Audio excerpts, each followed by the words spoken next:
Looks like you've been missing a lot of work lately. I wouldn't say I've been missing it, Bob. What would you say you do here? God damn it. Bob, we love playing here tonight. My brother's ready. It helps if you think of it as a game, Bob. Every game has a winner and a loser. You must possess strength to inflict pain, Bob.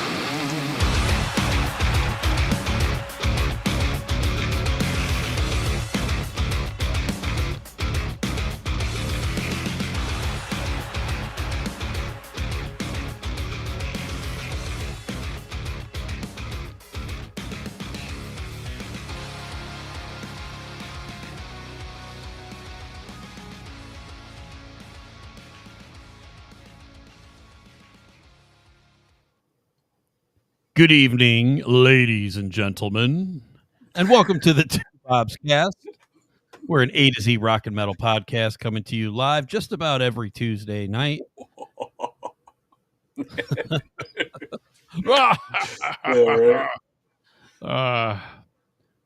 So A to Z podcast.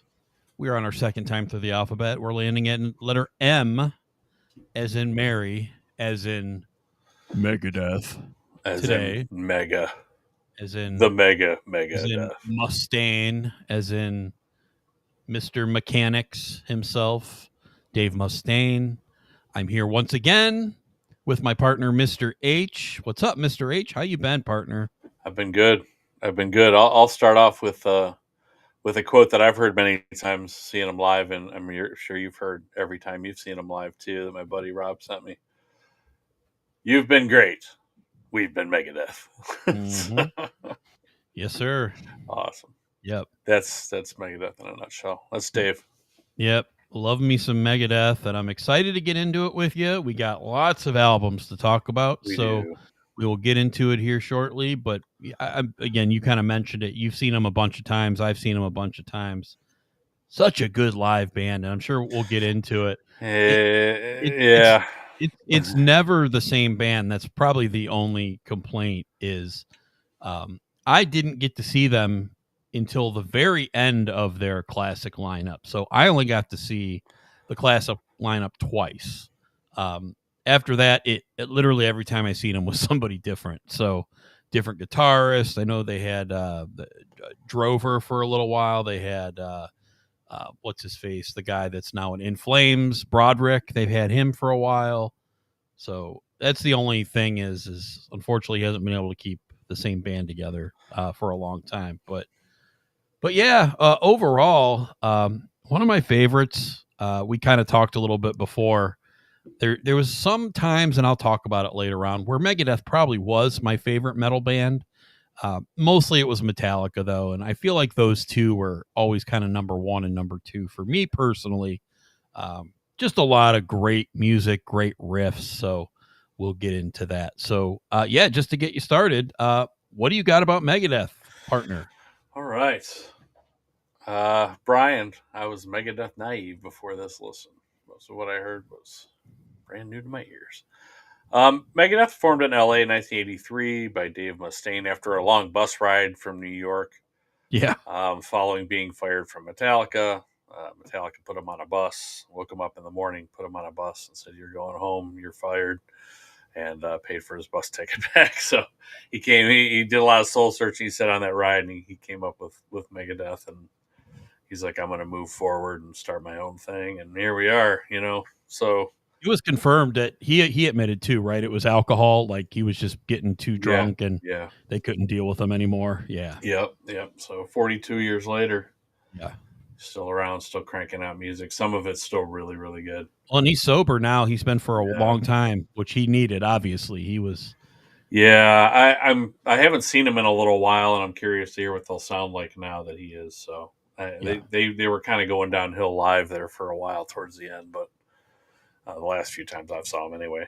But anyhow, the band originally consisted of Dave Mustaine, David Ellison on bass, Chris Pullen on guitar, and Garth Samuelson on drums. And these members, other than Mustaine, would change very often. So I'm not even sure I covered all the changes. But yeah, there's a lot to go into there. I guess Dave likes things his way. I kind of feel like him and Rob Flynn are kind of in the same type of category. You know what I mean? There's a lot of Mhm. parallels there, I think. So they like things their way and like to do things how they want to do them. So rubs people the wrong way. So in 1985, on June 12th, they released their first album. We'll just get right into them since there's 16 of them. Killing is My Business and Business is Good. This is produced by Dave Mustaine and Carrot Faye. I do not know who that is. The production is terrible. This is one of the worst sounding albums I could ever remember from the day I first got it. Even the 2018 remastered isn't great, though it is improved. It does make a bit of sense. I guess Combat Records gave them $8,000 to record it, and Dave said they spent half of it on alcohol and drugs, and then they had to fire their producer and do it themselves. So I guess that's where Carrot Faye comes in. It sounds kind of a mess. I feel like it has sped up Metallica Four Horsemen redo on here as mechanics with mostly different lyrics and These Boots cover also. The songwriting isn't great. A lot of it's fast, showy guitar playing, which is what Dave was really good at. But it was still well received by critics and cited as helping move the thrash movement along in popularity. And the songwriting will get better later, obviously. So it does display, I thought, some elements of future albums, like Dave's like spoken growl that he does. Like there's some of that in here. There's some real intricate, faster like guitar playing and soloing that he does that sounds like only Dave can do it. So yeah, there's definitely some things in here that you're going to hear a lot more of later. My favorites on here are The Skull Beneath the Skin, Chosen Ones, and The Mechanics. Four Horsemen is one of my favorite Metallica songs, so I obviously love this version too. The skippers for me are the title track, Killing Is My Business. I didn't really care for that one. I have this as a C+. I have this at number 13 out of 16 albums. It's okay. It has a few decent tracks, but it sounds like total ass, and that really hurts it. Um, it's kind of only really notable, in my opinion, as the first album in a huge and long career. But after this, I was on to way better things. I ended up getting this after Peace Sells. Like I didn't even know they had an album before Peace Sells. And I remember making my mom listen to it in the car as I had it on cassette. And I'm like, "Can I play this?" And she's like, "Sure." Around the way home from the tape store or whatever. So it was fun. So she got to experience it the first time just with me. But anyway, it's on to better things. I have this as a C plus and a 13. What did you think of Killing Is My Business? I like it a little bit more than you did. I totally agree. Obviously, it doesn't sound good, and that's the thing that hurts this the most, for sure. This is thrash, like just angry. Like I actually like listening to it. I think the songs are a little bit better than you think they are.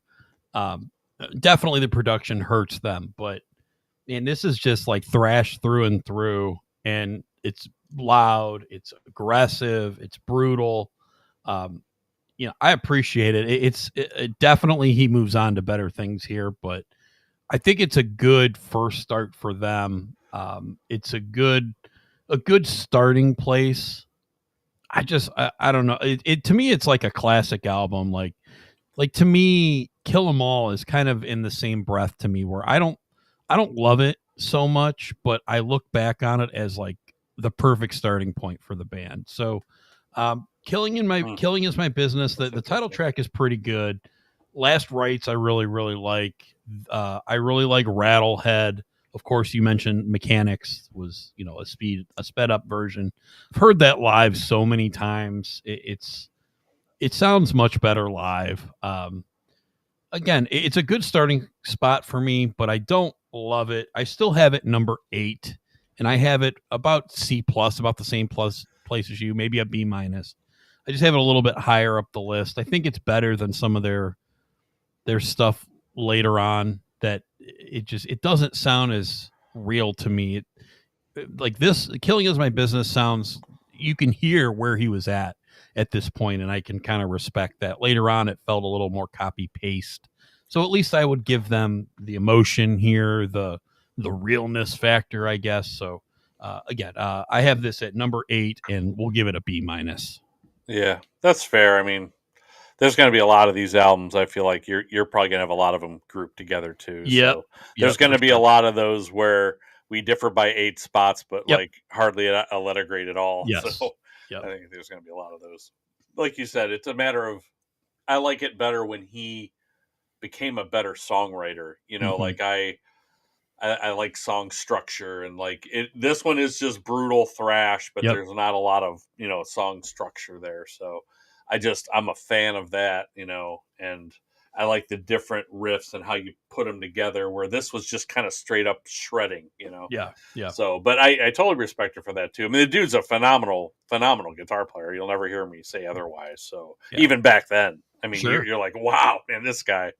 Yeah, he's really good. So on to 1 year later, year and 3 months, September 25th, 1986, 8 songs. This is Peace Sells, but Who's Buying? This was produced by Dave and Randy Burns. Much, much better production and way better songwriting, as I was just alluded to on here. I guess there was a difficult recording process by accounts of a few different people due to serious drug use. And I guess Dave Mustaine and David Ellison were homeless at this time, and each only had one guitar each. They each only had one guitar. So Poland and Samuelson were fired after the tour for drug use, which I thought was, that's pretty crazy that they really gained in popularity here and then immediately got rid of 2 guys. But that'll continue on many, many times. This is regarded kind of as a thrash metal classic that vastly kind of helped thrash, the whole extreme metal movement, move it into the mainstream. You heard this everywhere. You heard it on MTV News at the beginning, the bass line, like, from Peace Sells. Like you've heard this. It was everywhere. So you could not get away from it. It was all over MTV. And it was, it's gateway like thrash metal, like it's hooky and it's memorable and there's killer riffs all over the place. It's very kind of well structured, rather than just Dave and Chris kind of showing off all over the place like they kind of were doing more so on the first album, like I mentioned. But this is also a really top heavy album as far as great songs go too. My favorites, "Wake Up Dead" is might be my favorite Megadeth song in total. I absolutely love that song. I never get tired of hearing it. I'm glad they still play it every time I see them. So it's just I love I just mentioned how that you have these 2 different like breakdown sections in this song where there's like these riffs get put together into this like masterpiece of a song, and every riff section of it is awesome in its own right. Like it's such a great song. And I love The Conjuring. I love Peace Sells, and also Devil's Island, which I believe are the first 4 songs. Skippers, although I ain't superstitious cover, I didn't really care for it. It's close, but I don't really have any skippers on this one. I have this as an A minus, number 3. This is one of my favorite Megadeth albums, of which there are a few, but I really, really like this album, and this one really hooked me as far as like kind of getting me even further into thrash metal. I was like, man, there are so many great bands out at that time in the thrash area, with Slayer and Testament and Anthrax, and there's just so many of them. So this was another one that just helped me get more into it. I was kind of unimpressed with the debut because I went back and listened to it, but this one kind of blew me away right away. But I wonder what it would have been like had I listened to the first album first. But I could not, it's so surprising the difference between these 2 albums. But I have an A minus, number 3. Before I move on here, I do have notes from my buddy Rob too. He reviewed all the albums as well, and I missed saying it for Killing is My Business. He has that one as a B minus, and his skippers are These Boots and Chosen Ones, and the songs he liked were Love to Death, Killing, and Mechanics. Killing is My Business. He liked that one, but he said production was sloppy as well. And he has Killing is My Business as number 9 as a B minus. So, and then Peace Sells, he has as an A minus. He's got no skippers. Wake Up Dead, Conjuring are his favorite songs. And then he said the same thing about production, and he has this one at number 3, also the same as me, as an A minus. So those are his first 2. I'll go through his, at the end of mine real quick as we go along here, since he took the time to put all this together. We love it. Thank you. All right, what did you think of Peace Sells, but who's buying? What do you mean we have the same ranking in letter grade for this? What do you mean? What do you mean I like that? Wake Can't of Dead? be true. Right. I know it's kind of the most obvious thing ever, right? It's not even. There's nothing surprising here. You know? Right. I have some surprises later, I think, but okay. I don't know. I haven't really read through Rob's stuff that much. I just sent it to myself so I could read it off. Right. So I didn't want to ruin it by reading at his, because he sent it to me like a week ago because he was going on vacation. He couldn't be here, but I didn't want to read through it and then have it influence what I thought, So I just, I'm going to go through it now. Yeah, so it's kind of almost like he's here with us, It's pretty cool. Yep. Brian S. has Peace Sells number 6. Nice. Very good. What did he have the first one at? Did he say? Did you say, Brian? I don't see it yet. Yeah. Probably less than that. John didn't give us a ranking, but he told us how he wore it out in his Dodge Omni. You wore the Dodge Omni out with the album, or was it the other way around? Probably was both. It probably was that your beater in your high school beater or whatever? He loved his Omni. He talks about his Omni often. Nice. But yeah, I really love Peace Sells. To me, he's got Killing at 9 just to kind of catch up there. Okay, cool. So he had it one spot lower than me. Peace Sells is awesome. Obviously, going back to this was awesome. And I was telling Mr. H, I kind of have the same story with a lot of these bands because of my age. I went back a lot in the mid to late 90s and went back and listened to a lot of these bands. So I was telling the podcast, I was telling him the mid 90s when Metallica was working on Load and Reload, that's kind of a time that I went back, and that's when I discovered some of these awesome Megadeth albums. And this was probably the time when it was like my favorite band. Not when this album came out, but when I went back to it, Megadeth was one of my favorite bands. Well, they had all this catalog that you hadn't really heard yet, and it's all so good. It is, yeah. So for to me, reasons. Yeah, and you kind of hinted to it last album, or talking about last album.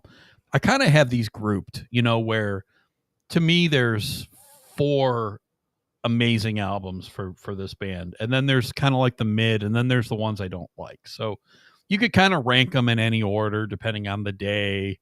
The top 4, the middle 5, and then the last whatever. This is kind of in that right where it landed at 3, just like with you. And it's very top heavy. The only one I don't really care for, same as you mentioned, the cover for I Ain't Superstitious. I love Wake Up Dead. You mentioned that. The Conjuring is so good, that guitar riff at the beginning, it feels creepy, like a Conjuring is happening.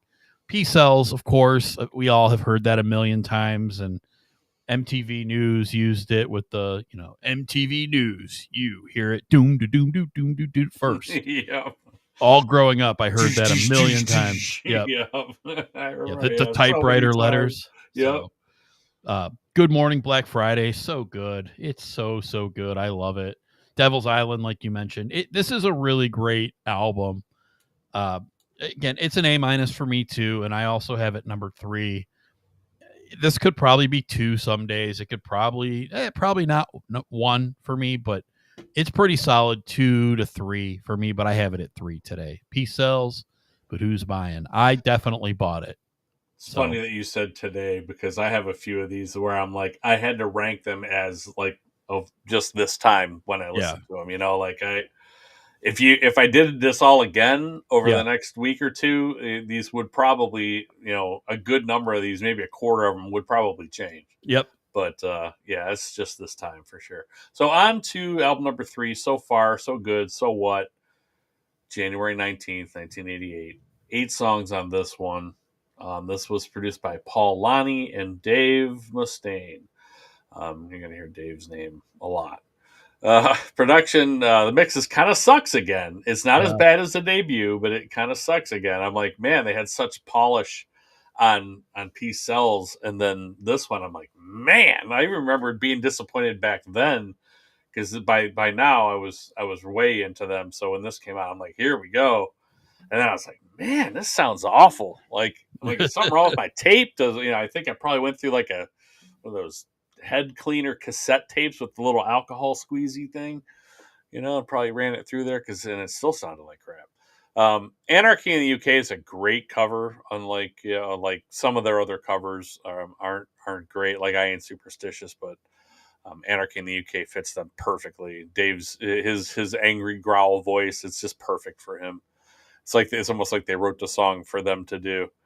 I remember at the time being hugely disappointed. Now I've come around a little bit on this album, but I remember being hugely disappointed with this album when it came out after how much I love Peace Sells. But there's a couple songs that I love on here. In My Darkest Hour is up there with a top 2 or 3 Megadeth songs for me, also with like Wake Up Dead and another one maybe, but I absolutely love that song. But the whole album for me isn't really that great. I mean, I don't really have a lot of skippers, but there's not a lot that I really like loved on here. But I've come to like Set the World Afire. It kind of has a Judas Priest sound and feel to it. And Liar is a song that I found that I like more now than I ever did before. So those are all part of my favorite songs on this album, which I have like 5. So I guess I do like this album more than I thought, So, yeah. But Mary Jane is kind of blah. It's kind of a blah song for me. That is my one skipper on here. But I have this as like a B minus. I have this right in the middle of their catalog, like number 9. And I thought going into this, I might have this at like 14 area, 13. So I surprised myself how much I kind of like this one. So, again, I like it more than I used to, and it's bookended for me by 2 just iconic albums, and it doesn't live up to those even today. It just doesn't. So, but it is what it is. So I have this as a B minus, and I have it at 9. Rob has this as a B. His skipper is Anarchy in the UK. He didn't like that song. He doesn't like that cover. He's probably just tired of it, would be my guess. And Set the World Afire and Darkest Hour are his favorite songs on here. Production sloppy, you mentioned again. They supposedly spent all their money on drugs. So that would have been the first time they did that. Right. Or the last time. And he has this as number 5 as a B. So that's pretty well up there. What did you think of So Far, So Good, So What? John agrees with your buddy, number 5. He said he wore out his Plymouth Horizon in high school to this. Excellent. The Omni died because it died a mega death. It did die a mega death. So there's that. Brian S. has this one at number 7. I think John has this one at number 5? Yep. John has this one number 5. Yep. And I'm closer to him on this. I think this is a very overlooked album of Megadeth. I don't think it. I'm starting to see it. Yeah, I don't think it gets. Yeah, I don't think it gets the credit in 2025 that it should. No, it's definitely overlooked because again, it came out in between Peace Sells and when they switched to their classic lineup and put probably one of the best metal albums of all time out. So easy, we'll get to it. You're rushing the gun. Mr. H, it's a teaser. It's a teaser. Called a teaser. They want you to say too It's much. a little teaser. It's a little appetizer. What do they say? Let's not give away what we can sell or some crap. I heard. I don't know. Dumb. Can you put a price on peace? Peace? No. But yeah, no, and we talk a lot about top heavy albums. I think this album is one of the best bottom heavy albums. Mm-hmm. Like, I love Set the World Afire for sure. Anarchy in the UK is cool. I'm tired of it to your point, or I'm good with it. I could see that. But man, side 2, man, it's just epic.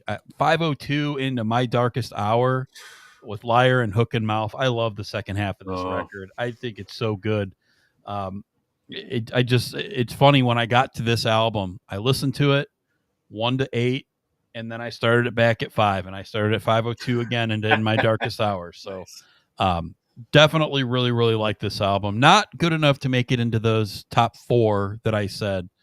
John totally agrees with me with side 2. Hell yeah, brother. That's good stuff right there. So it really is. For me, it's number 6, and it's a solid B for me.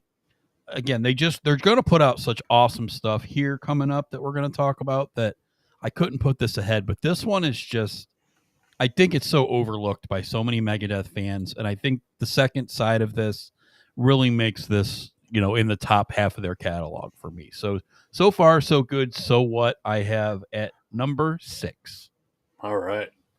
All right. On to the aforementioned teaser album, Rust in Peace, September 24th, 1990. 9 songs on here. Almost without blemish, but there is one for me that I don't care for. But Mike Klink produced this one, who now we're getting into some dudes we've heard of. Although Dave said he was mostly busy recording Use Your Illusions in the same studio during this time, so he was a little busy. So can you imagine having your hands full with like Dave and also with Guns N' Roses, and what the chaos it must have been like to record them? Oh my goodness, trying to get the 5 of them guys to do anything would have been a nightmare. This is most people's pick as Megadeth's just a masterpiece of thrash. It's so good. Everything kind of came together at the same time with just outside stuff too. Production, songwriting, the playing is unbelievable. Everything about this album is great. It's not like, if this sounded like So Far So Good So What, it would have been a huge disappointment. It still would have been a great album, but it sounds so good still. And this came out, 35 years ago. So it's so well recorded. The first album with Marty Friedman and Nick Menza, the classic lineup, as you mentioned it, this was the one where they really cranked out, and they were huge. They were everywhere. They would stay for this run kind of their mega popularity. When looking to replace the fired Jeff Young and Chuck Baylor, Dimebag from Pantera was considered, but he wouldn't join without Vinny. And he talked to Dave. He's like, well, I need my brother. He's got to play drums, or I can't join. And Dave had already hired Baylor's drum tech, Nick Menza, to do it. So I give Dave credit for that. Like, he could have just taken these 2 dudes, but he held firm, and this was the guy he chose, and he didn't want to go back on his word. I give him some credit for that.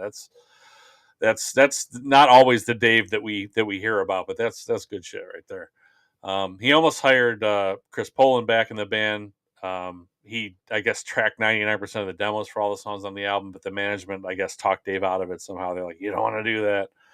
So I also read somewhere that Slash was considered and offered the job, but he decided he was going to stay with Guns N' Roses, which I guess that kind of makes perfect sense if they were in the studio kind of together, so yeah, that makes perfect sense. So I was like, that sounds true enough. I'm just going to put it in here. So I only read it in one spot, but this, like I said, this is often called, one of the best thrash albums of all time. My favorites are Holy Wars, Hangar 18, Poison Was a Cure, Tornado of Souls is fantastic. I don't like Dawn Patrol. I just don't like Dawn Patrol. It's like kind of all spoken word, and it's like 2 minutes though. It's not. It's short, but it's the only blemish on this album for me. Fair. But I have this as an A. I have this at number 2. I only don't have this as an A+ because of Dawn Patrol, but I have this at number 2. I love this album. It still holds up. It's a fantastic album. So it's just Dawn Patrol's wonky, and it throws me off, and because of that, it just breaks the whole.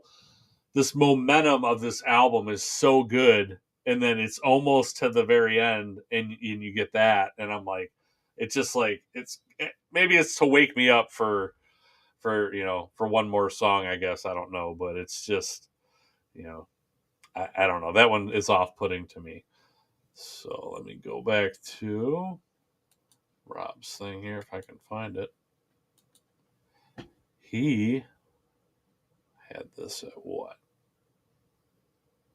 While you're looking at that, go ahead. Brian S., Rust in Peace, number 3, which is, again, surprising because I know Brian. And if I know Brian, to me, I'm like, wow, he likes Rust in Peace 3rd. That's crazy. But not a big metalhead, Brian isn't. So, it's cool for me to see him listening to these albums and giving rankings.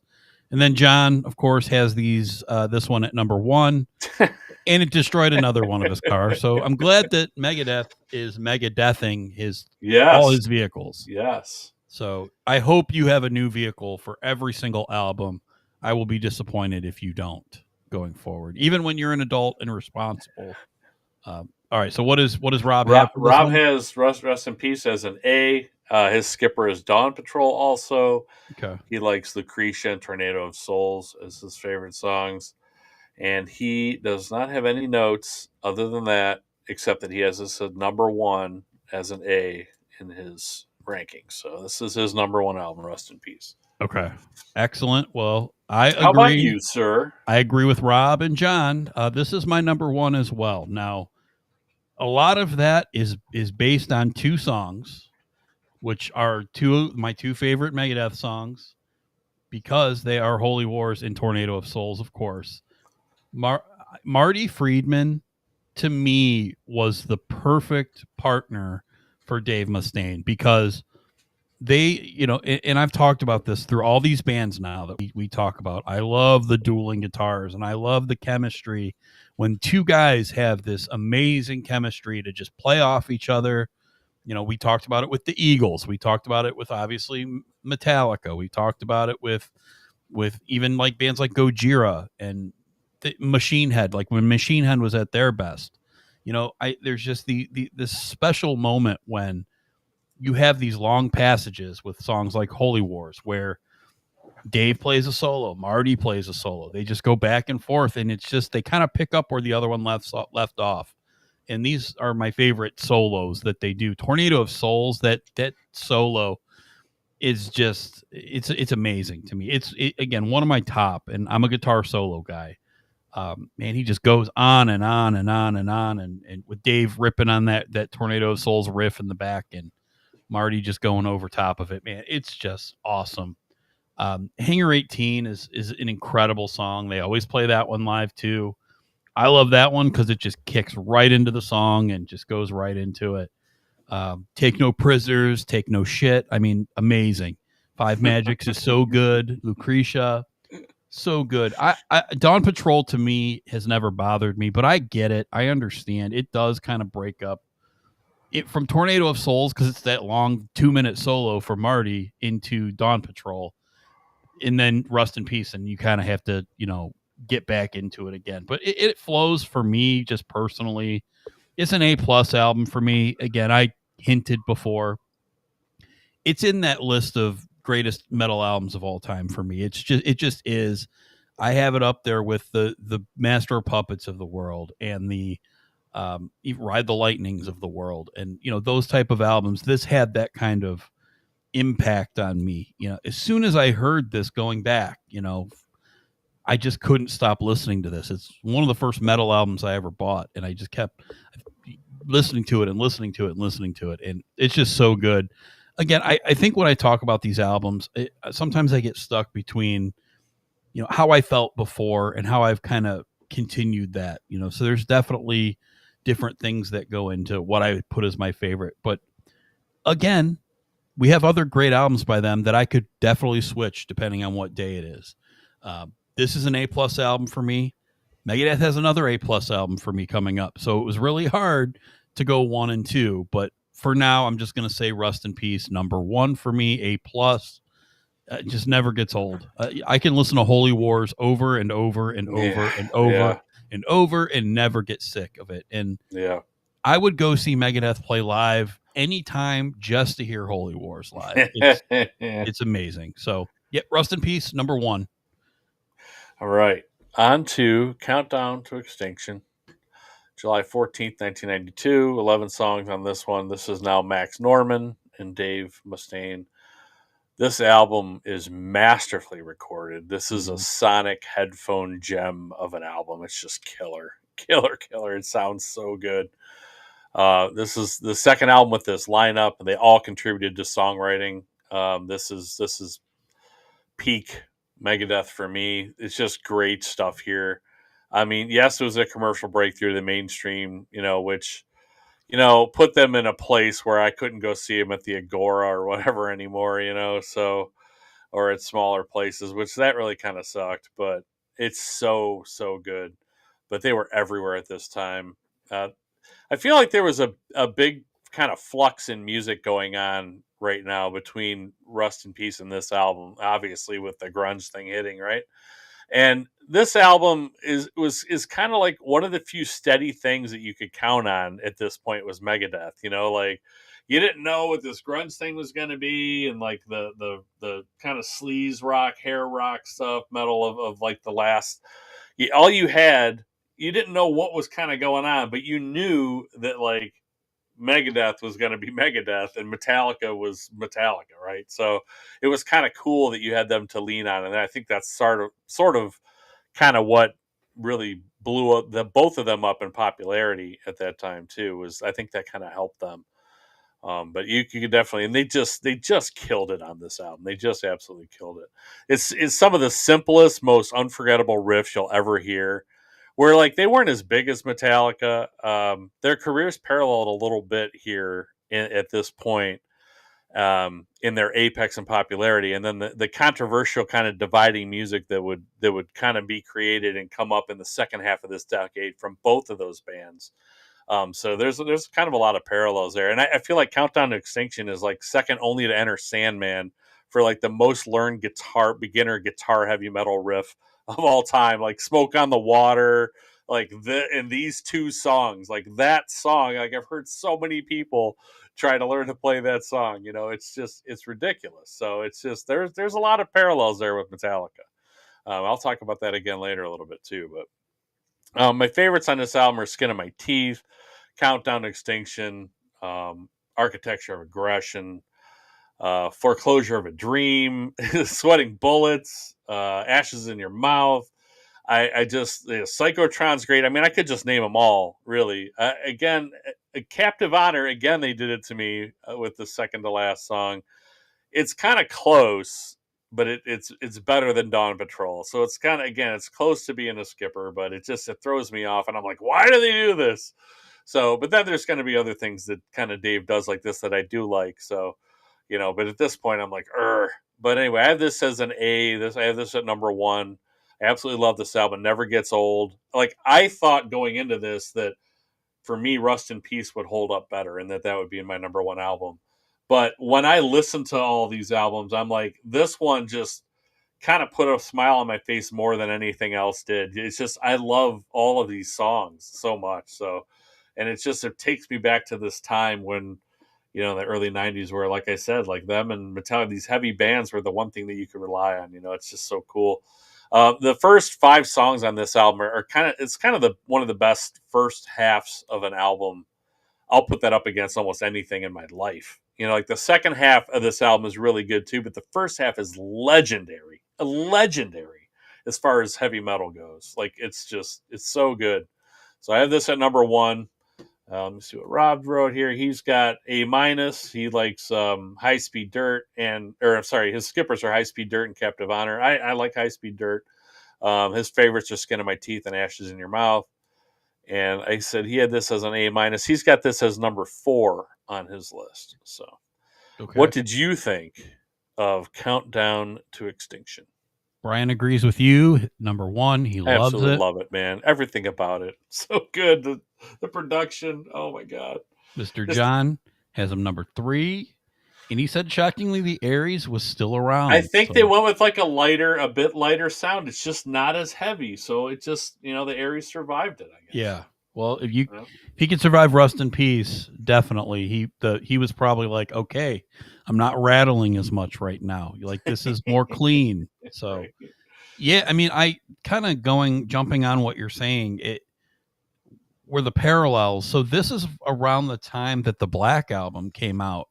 And again, probably one of their best sounding albums, right? The Black Album, the way it was produced was just set, I guess a standard that just totally blew everything else away to metal at that point. Countdown, I think, while I don't think it's their best produced album, it's their best produced album to date. Yeah. And I think that really helped everything, but they still kept the thrash metal more than Metallica did with the Black Album. That's true. Yep. I think that's why when I went back pretty much after the Black Album, I went back to Megadeth and I was just like, wow, this band is blowing me away. Like Countdown to Extinction is an amazing album. And this is obviously the other one where I think it's a perfect album. I just had to weigh which one I liked better. Yep. And to me, it's just, I like the songs on Rust in Peace a little better. The high moments. Like I think that Holy Wars is better than anything on here. And I think Tornado of Souls is better than anything on here. But again, this is probably a more consistently awesome album to me, especially like you said, that first side with The Skin of My Teeth and Symphony of Destruction and Foreclosure of a Dream, Sweating Bullets. I mean, these are just epic songs that they play live. Yeah, that's a great song too. I mean, geez. But I love the mellower Countdown to Extinction, the title track, man. It's so good. And even the creepy like female robot voice in the middle of it and into the solo, I think is just kind of really, really cool. Just really gathered. Ashes in Your Mouth. What a closer. Yeah, right. I freaking love that song. So yeah, Countdown to Extinction is an A+ for me, but number 2, just again, Megadeth is one of my favorite bands of all time, and it's just the guitar playing of Dave that pushes these songs forward. And Friedman deserves all the credit in the world too, because like all my favorite Megadeth albums, he was playing on all of them, and it was them going back and forth once again on these albums between the riffs, and man, they were magic together, And as much as I like to hear about what would it be if we got Dimebag in this too, like it's just hard for me to take Friedman away from these albums. It worked out perfectly for both of those bands that this not happening, so I'm not sure I even really, I mean, I'm curious to hear what that sounded like, but I don't think like Megadeth wouldn't have sounded like Megadeth without Marty, with Dime, and Pantera wouldn't have sounded like Pantera with a different guitarist. That just wasn't going to happen. I mean, I would think he would have to do both. That'd be the only way it would work. But back then, nobody did both like that. Yeah. Now people are in multiple bands all over the place. But yeah, I love Countdown to Extinction. Like I can't disagree with anything you've said about it. I like Rust in Peace a little bit better. But when they're both A+, like it's just I love these two albums. So it's the same ranking for me. Yep. I was like, I could have just flipped a coin. Yeah, I get it. Yeah, I could have too.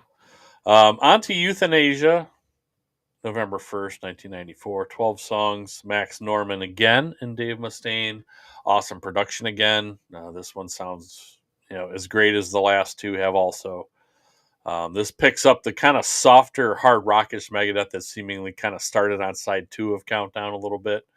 And we'll continue on to the next album where, everybody kind of complains about the next album for some reason, but we'll get into that in a little bit. There's some good songs here for sure, but not nearly as good of material for me as on Countdown. The thrash is nearly completely gone here too.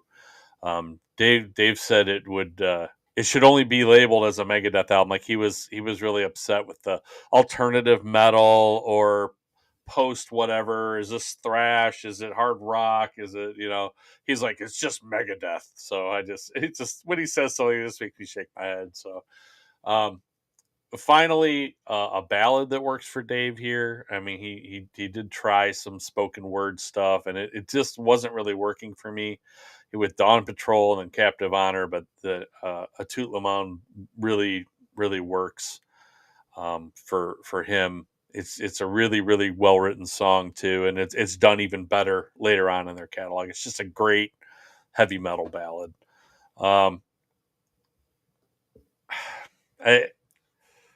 They tried, I guess, I wasn't sure I was even going to include this, but they tried to make this the first album recorded solely on hard drives, which I thought was like an interesting thing in 1991. But after a lot of effort, like they tried so many different things, but they ended up having to resort back to magnetic tape. So it made me think of, well, I don't really have for the audience like who was the first one. So so I almost was like, maybe I shouldn't even put that in there. But I don't know. I thought it was an interesting thing that they actually tried to do that because they were all they like technology, and Dave's always been kind of at the forefront of some of that stuff, recording, especially doing all this production work on all these albums. So I always thought that was an interesting thing because I like to know how albums are recorded too. I find this stuff interesting. My favorites on here are Reckoning Day. Now I have a lot of favorites for an album that I'm going to sound like I don't really like that much in a minute, but Reckoning Day, Train of Consequences, Family Tree. It sounds like a kind of a countdown leftover song, but I do love it.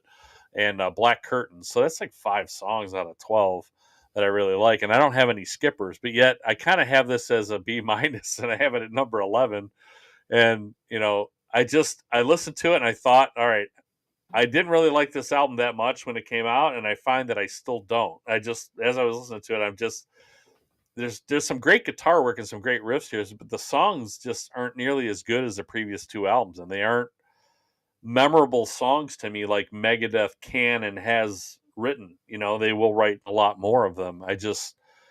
This one, I like pieces of songs, but like they don't really just stand out that much to me as great songs. So I know this album was super popular, so I would not be surprised to see that I'm definitely in the minority with this one. But I have this as a B minus, number 11. Like I said, I don't have it all the way down at the bottom. It's just not nearly as good as the last 2 albums, and maybe some of it is because of that. Those 2 albums are so good. Maybe I rate this one a little harsher than I should. But Rob has this one as a B. His skipper is Victory. He likes Reckoning Day and Blood of Heroes. He said it's a softer, polished version of Megadeth. Their adult contemporary album, he called it. He has this as number 7 as a B. I have this as a B minus, number 11. What did you think of Euthanasia, sir? All right. For our first major disagreement here, John had this at number 4, Dodge Dynasty time. Okay. Oh my God. Your Dodge Dynasty loved you for Euthanasia because it was a very well produced album. Yeah, it was. Sounded terrific. Brian S., I'm waiting for your Euthanasia. It looks like he dropped. So hopefully we'll get that here in a little bit. I think Euthanasia is fantastic. I love it. I think it's more than the last 2. I think it's more of a headphones album to me. I think the production on this is probably number 1 for me if I'm ranking based on production. I'd probably have Countdown probably number 2. Euthanasia sounds fantastic, and I absolutely love these songs. Okay, Brian has it at 4 as well. So 4 for John, 4 for Brian, 4 for me too. That's exactly where I landed on this. Reckoning Day is fantastic. I love Train of Consequences. Addicted to Chaos is one of my favorite, like, not popular songs that they have. I love the solos in it. It's really good. Now, again, this is not as heavy of an album. I think everybody can agree this is a big step down, more melodic metal, and it's a hard thing to kind of swallow. But going back and listening to these, this really stands out as a gem. I think this is some of Dave's best writing, maybe when his back was against the wall after like 2 of the best metal albums of all time. And these songs just really, really live up to it to me. Like, is this album as good as Peace Sells? Is this as good as Countdown? No. Is it as good as Rust in Peace? No. But to me, it's the next best album, and it's an easy 4 for me. Probably one of the easiest that kind of slid in to there. But yeah, it's the same lineup with Friedman and Menza and Ellefson, and I just think they're showing how well they're growing together, where they could make a different sounding kind of album. And to me, it's just as good. I love Elysian Fields. I love Killing Road, Blood of Heroes, Black Curtains. The last song, Victory, it's the heaviest song on the album, and I still really, really like it. It's kind of like a nod, like a tip your cap to, like, this is where we were at. So I don't want you to forget about it. But don't forget, we used to do this. Yeah.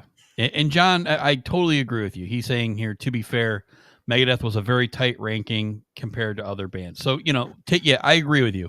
So any of these albums, to take it with a grain of salt, I might have something at 10 and you might have something at 5, and we love both of the albums. So it's really tight. Like, I totally agree with that. But to me, Euthanasia is the last of the great albums for me for Megadeth. There's a lot of really good stuff still to come, but this was the last of the great albums for me. So Euthanasia for me, A minus, and I agree with Brian and John, number 4. It's hard to be 3 of a kind here, I guess. But like you said, there's going to be a lot of tight stuff here. Brian S. has a surprise number 2. Ooh. Okay. the next album, on to Cryptic Writings, from June 17th, 1997. 12 songs on this one. Dan Huff produced. We'll go on a little bit of a Dan Huff spree here with Megadeth. I guess he scrapped working with Max Norman like he did in the last two albums because they weren't happy with him. Dave says Max was on this quest for every song had to be 120 beats per minute to get radio airplay. That was a quote from Dave. He's like, it's just nonsense. He's like, you just write songs. He's like, you don't try to fit them in a beats per minute like box. I don't speed up a song because you think it needs to be faster to get on the radio. That's kind of silly. But anyway, so they had a bunch of disagreements, and this is kind of on a similar path as euthanasia. Like, see, that's not my issue with euthanasia. Like, I don't mind that it's more melodic. Like, I like this album a lot more than most people do. Yeah. And this is all melodic. Like, there's very little really heavy stuff on here, but there are some great songs on here, just great songs. And I was like, people would even make fun of me because I liked this album so much back then. And I was like, I don't know, maybe now it's not going to hold up for me, but listen to it this week, I'm like, nope, still love it. I still love this album. I really, really do. So this is there's 4 songs on here that were top 20 hits, I guess, but not that really means a lot, I guess, because we'll see on the next album that having top 20 hits doesn't necessarily mean the album's any good. But like I said, contrary to most people, I do like this album a lot, and much the same way that I liked Load by Metallica. Like, sure, it's a lighter version of them, but it has great guitar riffs and just many memorable songs for me. The songwriting here is excellent, just like it is on Load. You can be mad at Metallica for writing like a softer album, but there's some great songs on there and some great guitar work and stuff. So it's same with this album.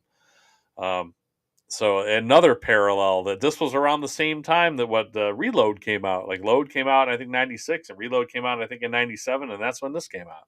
So it's, again, another parallel between them and Metallica, I think. And it was kind of dividing material for their fans too. A lot of people hated this album. A lot of people hated Load and Reload.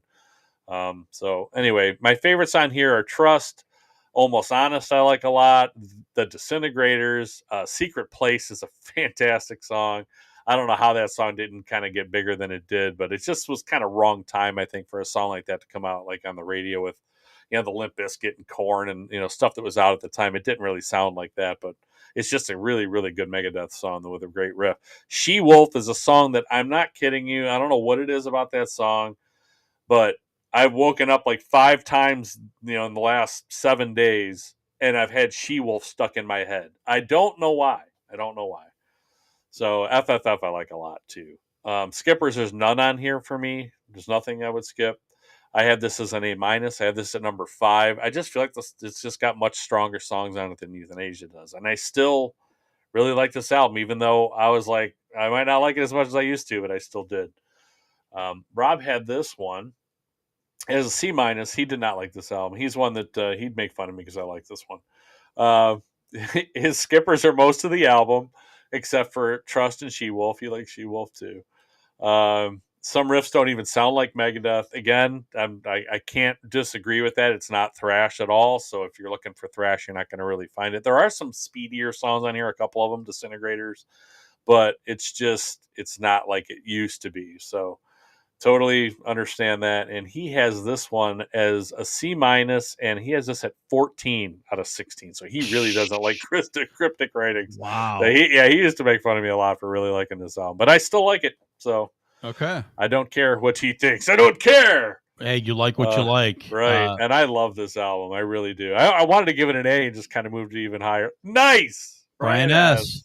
Number 2. This is his surprise. I'm not surprised, actually. If I were to give my predictions on what Brian S. likes, I would have put this in the top 3 because to me, this screams, I like good music, right? Like, and I'm totally with you guys.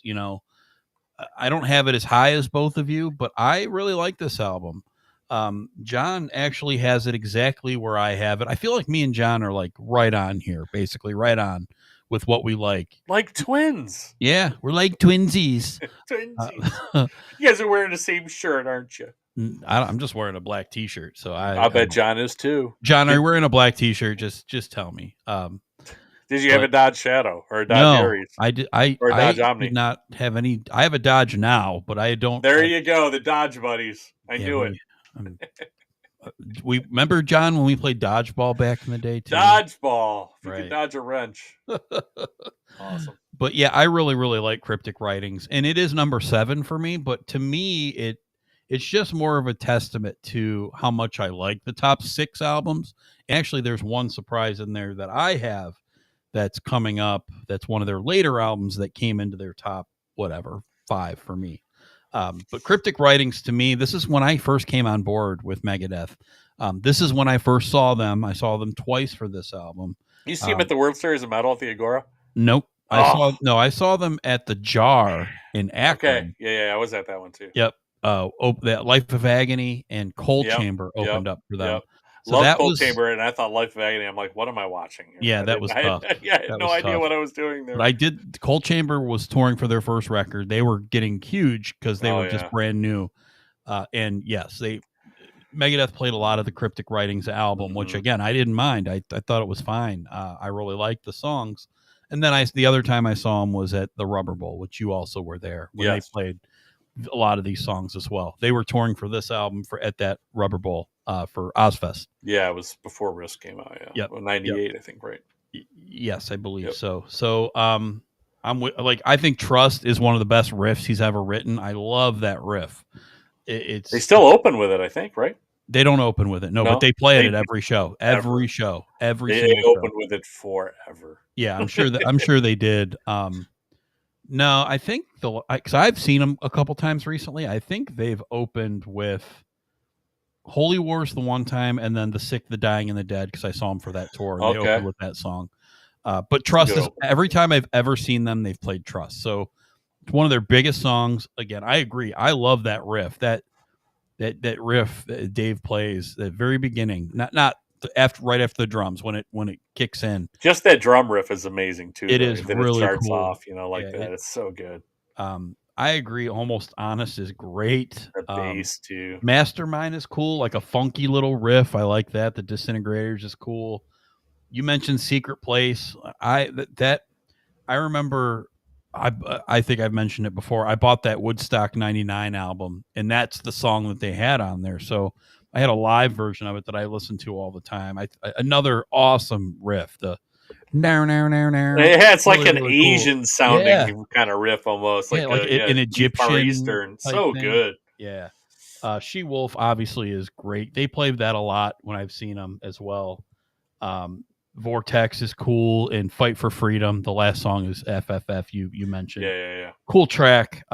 It's a solid album for me. Like I said, they have a lot worse. Obviously, I have it number 7. Again, it is more along the lines of Euthanasia. Not very heavy, but solid riff writing. I think these albums compare a lot to me. A lot of people are like, I love Euthanasia, but I hate Cryptic Writings. Like, to me, they're very similar. Yeah, they are. They kind of are.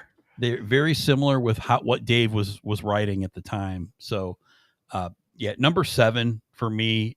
Brian agrees that Trust is his favorite song. I can't blame you there. It's such a cool song. The build up, is really a gem off of this album. Like, regardless of whatever you think about this album, man, Trust is. There's no way you can't like that song. You gotta love that song. Yeah. So.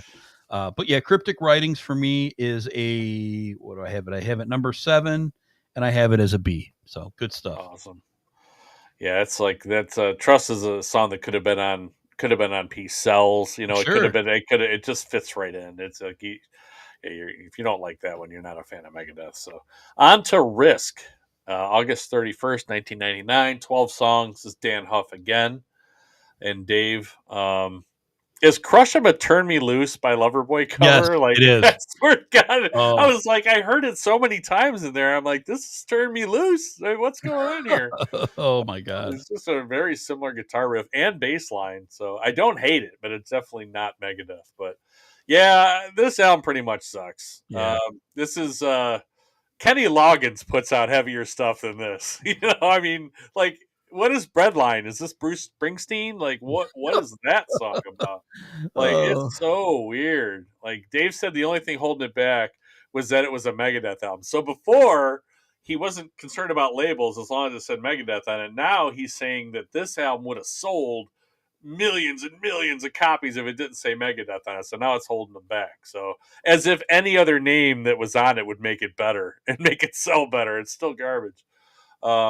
That's just this. This is just Dave kind of doing a pop rock solo album. That's kind of what this is to me.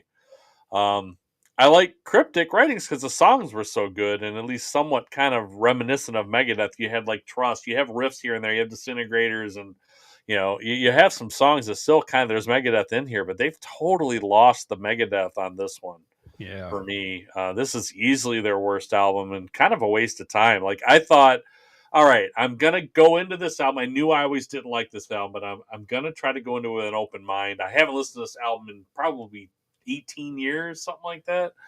So I'm like, I'm gonna give it a chance. I'm just gonna listen to it, try it with an open mind. I still don't like it, man. It's just I have no favorites. It just goes from just okay to kind of complete garbage. I have almost an all of it skipper thing for me. There's just nothing on here I really like. So I have this as a D. I have this at number 16, and this was the easiest ranking I did of all the albums. It's not even close. And I'm not going to waste another second on this one. But I'm Fair. What's Rob have you it? know what Rob has it at. Same 16. He has Risk as a D. Skippers for him are the rest of the album besides Insomnia, Crush 'em, and Breadline. I guess he likes Breadline. Too many added sound effects, he says. Okay, I guess I didn't even listen to it that close because the songs just don't interest me enough. But he also has this as 16 as a D, so he has this at the bottom. We're probably going to be in a lot of agreement. Yeah, a lot of what great. did you think of Risk? Lot of great comments here from our buddies over here. So I'll all let right. go 'em. So Brian, as he says, of course, he has it at 14, which again, there's two that he has it worse, which he says, I'm sure it would be lower, but I ran out of time and didn't hear the last three songs. So yeah. Well, they weren't worth hearing, so they weren't going to make it any better for you. They were not worth hearing. John, number 15, Still the Shadow. Thank you. But my favorite car journey with it. We're on Neil Zerker's one tank trips with John Novak or something. Neil Zerker. Nice. My favorite comment from John, I'd rather play Risk. I totally agree. I loved playing Risk. Such a cool game. Brian S. Again, Risk sounds weak and overproduced. That kind of goes with what Rob was saying. A lot of extra stuff in there in the production that's just like, what are we doing, guys? And then Brian, he did tell me this, and I agreed. I laughed. That's great. It sounds like an edgy Bon Jovi. Yeah, totally. That is true, but the songs aren't nearly as good. Like, give me Bon Jovi all day. Yeah, all day. Over Risk. God. This is really bad. And I was disappointed because, as I kind of explained to you, I went backwards right around before this came out. So I went backwards, was like, okay, Cryptic Writings, I love this. I'm going to go back to older stuff, and obviously fell in love with most of the old albums from Megadeth, right? And then I was like, oh, the new album's coming out, and this came out, and just a complete, utter disappointment, and it will always live in this infamy to me as it ruined the band. Nick Menza was kind of already on his way out. Yeah. He was hurting. He had knee surgeries, and he wasn't into it. But this is where Marty was just like, I'm out. And Marty was still in his prime at this time. And that's really disappointing to me because like I've been raving the last couple albums. Yeah. That's his partner. And it's never like they'll sound really good live going forward because he's got great players like Kiko, whatever his name is. Yeah. If these guys are phenomenal guitar players, but like nobody will ever be like the writing and the partner that Marty Friedman was to Dave. So that more than just the music of this, it's the moment where Megadeth was just never the same for me. It was more of a Dave solo project after this, starting here. And after this, it's more of a solo project, but there's really nothing. Like I don't hate Crush 'em. Like when it first came out, I was like, it's weird, but it's fine. But there's really not anything else on here that is that good. Turn me loose. Yeah, exactly. I definitely will never hear that again the same way. Easy number 16 for me too. I'm with you, partner. There was a few that were pretty bad here that I was almost going to put close to Risk, but Risk after it was all said and done, it's the album I will come back to the least. I'll never come back to it again. It was hard to get through all 12 tracks of this song. So yeah, number 16, D-. Like, it's really bad. It's really bad. I wish the album cover, like, it's a mousetrap, right? I wish the album cover was like the mousetrap smashing the record in half, like, just like boom, and like having two pieces of the Risk album sitting there. You know, that would have been the perfect way to do it there. But that was, it's not good. At least Vic was spared on this one. Yeah, Vic. I know. I haven't even mentioned him yet. Yeah, I know he wasn't on like Cryptic Writings either, but this, thank you. Vic would have cried. He would have had a tear on his eye. Maybe that's why he wasn't on this. Maybe he's like, I'm not doing that, Dave. Yeah. So all right. So The World Needs a Hero, and sounds like Megadeth needed a hero. Jeez. Okay. May 15th, 2001, 12 songs. Bill Kennedy and Dave Mustaine. This has Al Pitrelli on guitars, who I famously not so famously really, but in a infamously maybe in a Dream Theater podcast, I kept referring to Dream Theater's guitar player as Al Pitrelli instead of John Petrucci. I'm like, Petrucci, Pitrelli, they're all the same. Oh my goodness, how embarrassing. Anyway, so he's in for guitars for Marty Friedman, like you mentioned. This is the second album for Jimmy DeGrasso on drums, along with still Dave Mustaine and David Ellefson. For now, yeah. This is sort of a return to what they were doing before Risk. There's not much thrash in here at all, if any. Still, but it's definitely a heavier Megadeth type sound, at least than Risk was. There's some good Megadeth style riffs on some songs that the songs just aren't that memorable, but the songs could have been better. Like 1,000 Times Goodbye is one that I had in that category of, a great riff, but not a great song. Too much angry spoken vocals. Like, I like when Dave does that, but not when he does as much as he does on this album. My favorites are Disconnect.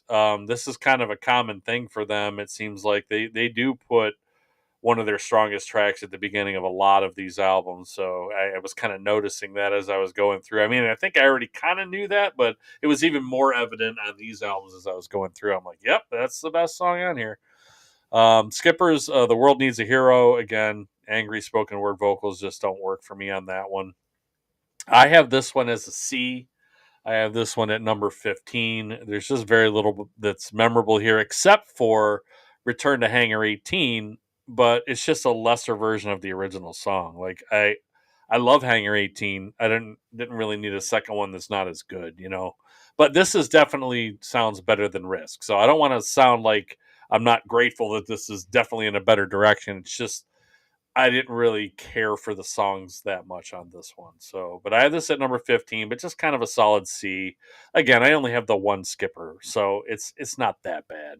It's just something's got to be down there, and this one just didn't work that well for me. Rob has this one as a C. His skippers are Burning Bridges, Return to the Hangar, and When.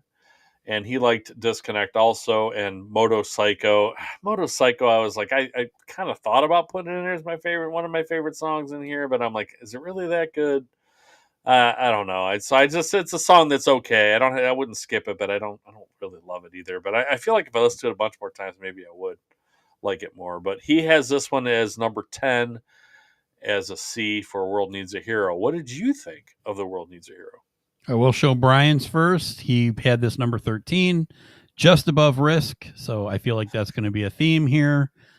He, again, didn't rank the last few albums, didn't get to him. So 14 13 for him was the bottom album he ranked was Risk. Okay, I got you now. And John, number 14, wrecked The Shadow and had to briefly get into an old Chevy Celebrity. Wow. Okay. Well, I'm glad you made it out safe, John. That's good. Yep. Good thing you didn't have to get into an old John. Well, you did though. Eventually. Nope. Same John. Thanks, John. Same John. Of course, John has it at 14. I have it at 14. Of course. There's one that I like less, but still a little better than Risk. But it's pretty bad. And it's not even that it's bad; it's just very not memorable. And you basically said that. Yeah, Just yeah. listening to this, there are way more parts that are listenable than Risk. But after I'm done listening to it, the only song that I really, I'll say two. You mentioned Disconnect. The other one for me is Dread and the Fugitive Mind. Okay. And I like that one because I've heard it live a few times, and I think it's pretty good. But again, neither of those songs though are probably in my top 50 Megadeth songs, right? Right. So, Yeah. it's But okay. for this album, Yeah, for this album, those stand out, more than anything else. So, Skipper's a lot of it. It's just, when I think that they get in a good groove, it wears it out for me, or it's not a lot of really good memorable stuff. That pretty much says it all. Really missing Friedman is my main note here, and nothing at all against Peter Petrelli. And I should call it Peter Petrelli. Brian S. will know that reference for sure, because we watched Heroes together back in the day. But not great. I have it 14, and I actually have it as a D plus. Again, not great, but there's actually one that I think is a little worse than this one, but a little better than Risk. We'll get to there a little bit later, but for now, World Needs a Hero, number 14. This is as good a time as any to talk about Heroes. I see you just mentioned it. Has there ever been a show that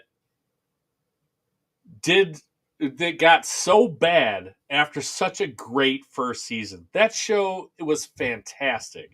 The first season, the second season, when they started making everybody a hero. You're a hero. You have powers. You have power. Everybody has powers. Right. I'm like, what are we doing? They just totally ruined that show. It was great. The first season was fantastic. The second season was really, really weird. Oh, God. I don't even think I've Right. ever finished it. That's what I'm saying. Yeah. Like, it turned everybody off, and nobody. Was there a third season? I don't even know. I think there was like 4 or 5. Oh, my God. What were they doing? But that first season was so good. It was amazing. Save the cheerleader, save the world. The Nissan Versa. Versa. I'm like, oh, my God. It was so good. And the villain in that show was really cool. The guy that was cutting off people at the tops of their heads and stealing their brain basically to get their power. Like, to me, that's like the R-rated version of like a cool DC comic or something. Yeah, like that. So, and this was on regular TV. Like, oh man, I could not get enough of that show. And then they just ruined it in one season. Yep. Okay, so anyway, I digress, but you mentioned it. I'm like, I got to talk about that. I got to jump in on this one. I have some Heroes regret in there. Right. I had to get out. So on to The System Has Failed. I think we're on album 10 now. Correct. September 14th, 2004. 12 songs on here. This is Dave Mustaine and Jeff Balding. Jeff Balding does a couple of these with Dave. Chris Poland back on guitar, along with some session musicians on this one. It's the first album kind of after that. Dave kind of disbanded the band due to an arm injury, where the way he described it is like he like woke up and he like slept on his shoulder wrong, and he couldn't feel his fingers. Like, he couldn't, and it took, like, he actually did some kind of nerve damage, he said, that it took him a while to relearn. And so he had to go through months of, physical therapy in order to be able to play guitar again. But yeah, that's just some kind of weird, freaky thing happened. So he actually disbanded Megadeth for a little while.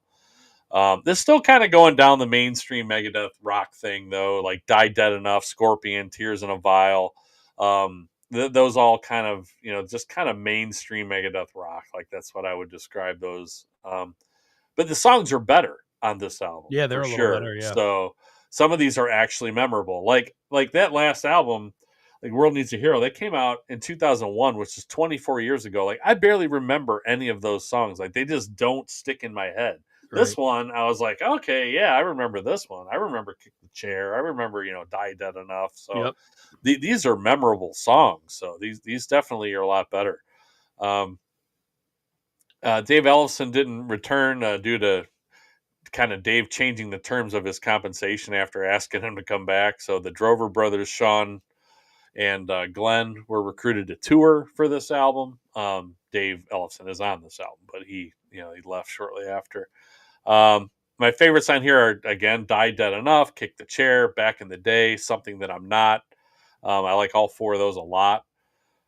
Skipper's none, but the first half of Truth Be Told kind of sucks. But the second half is old school Megadeth, so it's definitely not one I can skip. You got to stick around to the end of that song to hear the end of it, because that's definitely old school, like thrashy Megadeth there.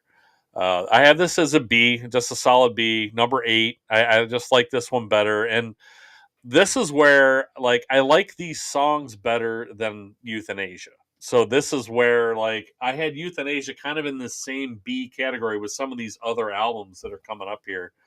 And that's why I rank that one lower than these, because I don't know what it is about these songs. I like these songs better. They stick in my head more, and, I just like them. So that's how I got here with this one. So Rob has this one as a C. He does not like The Scorpion, Tears in a Vial, and I Know Jack, but he does like Blackmail the Universe, Kick the Chair, and Truth Be Told. I like Blackmail the Universe too. He has this one as a C and number 13 out of 16. That's where he has The System Has Failed. What did you think? Well, I got a little excited because I saw Brian put this at number 12, a little better than the last.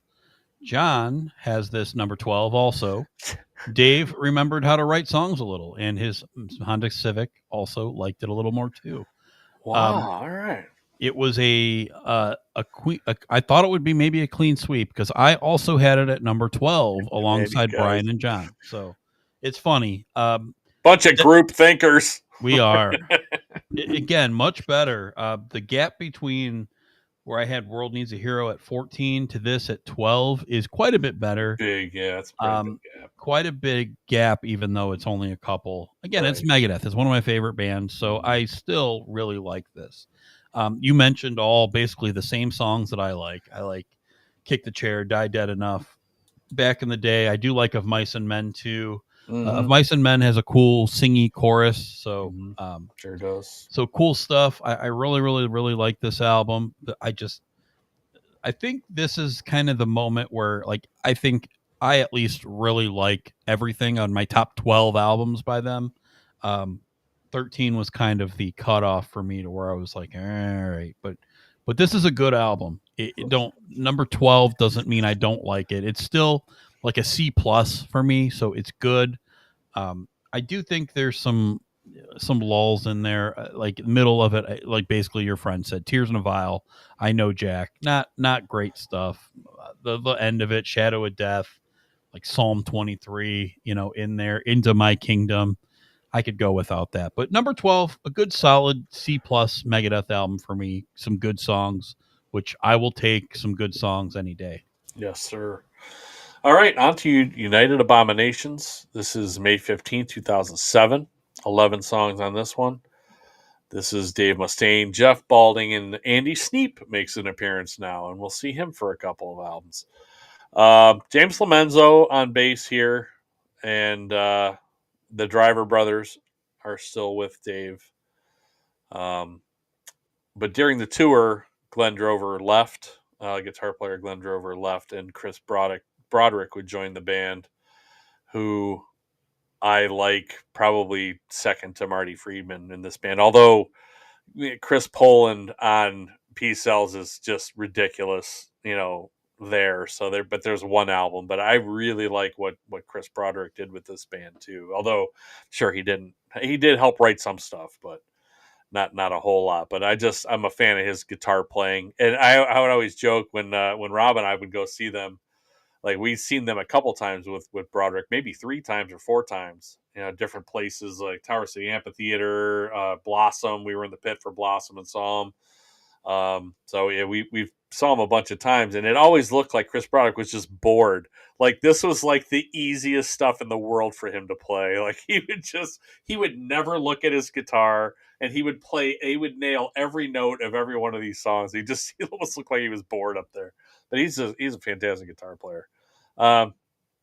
This was kind of described as Megadeth sound reborn, kind of lyrically back to politics and kind of state of the world. Dave seems to kind of be at his best when he's writing about these kind of topics that make him angry. I don't share a lot of Dave's views on things, but I do love that it seems to reset him, and we'll see this on other albums too that are really good. That when he's in that kind of headspace, that's where Megadeth kind of comes out. I think for him. So I do appreciate that. This is also where there's a fantastic live album called That One Night Live in Buenos Aires.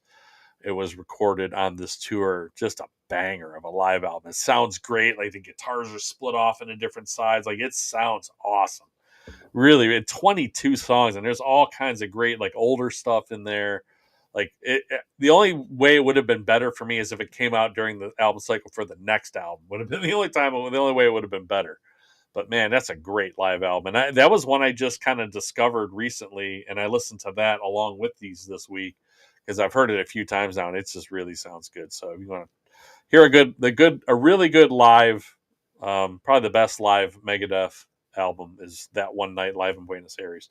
My favorites on this one are Sleepwalker, Washington Is Next, and the remake of A Tout Le Monde with Set Me Free with Christina Scabia from Lacuna Coil. She is a perfect choice for this. It's a little bit heavier than the original, and I feel like this is even better version of that song. Just great. I don't know how this kind of didn't blow up into a bigger song for Megadeth. I really don't. It's such a great song.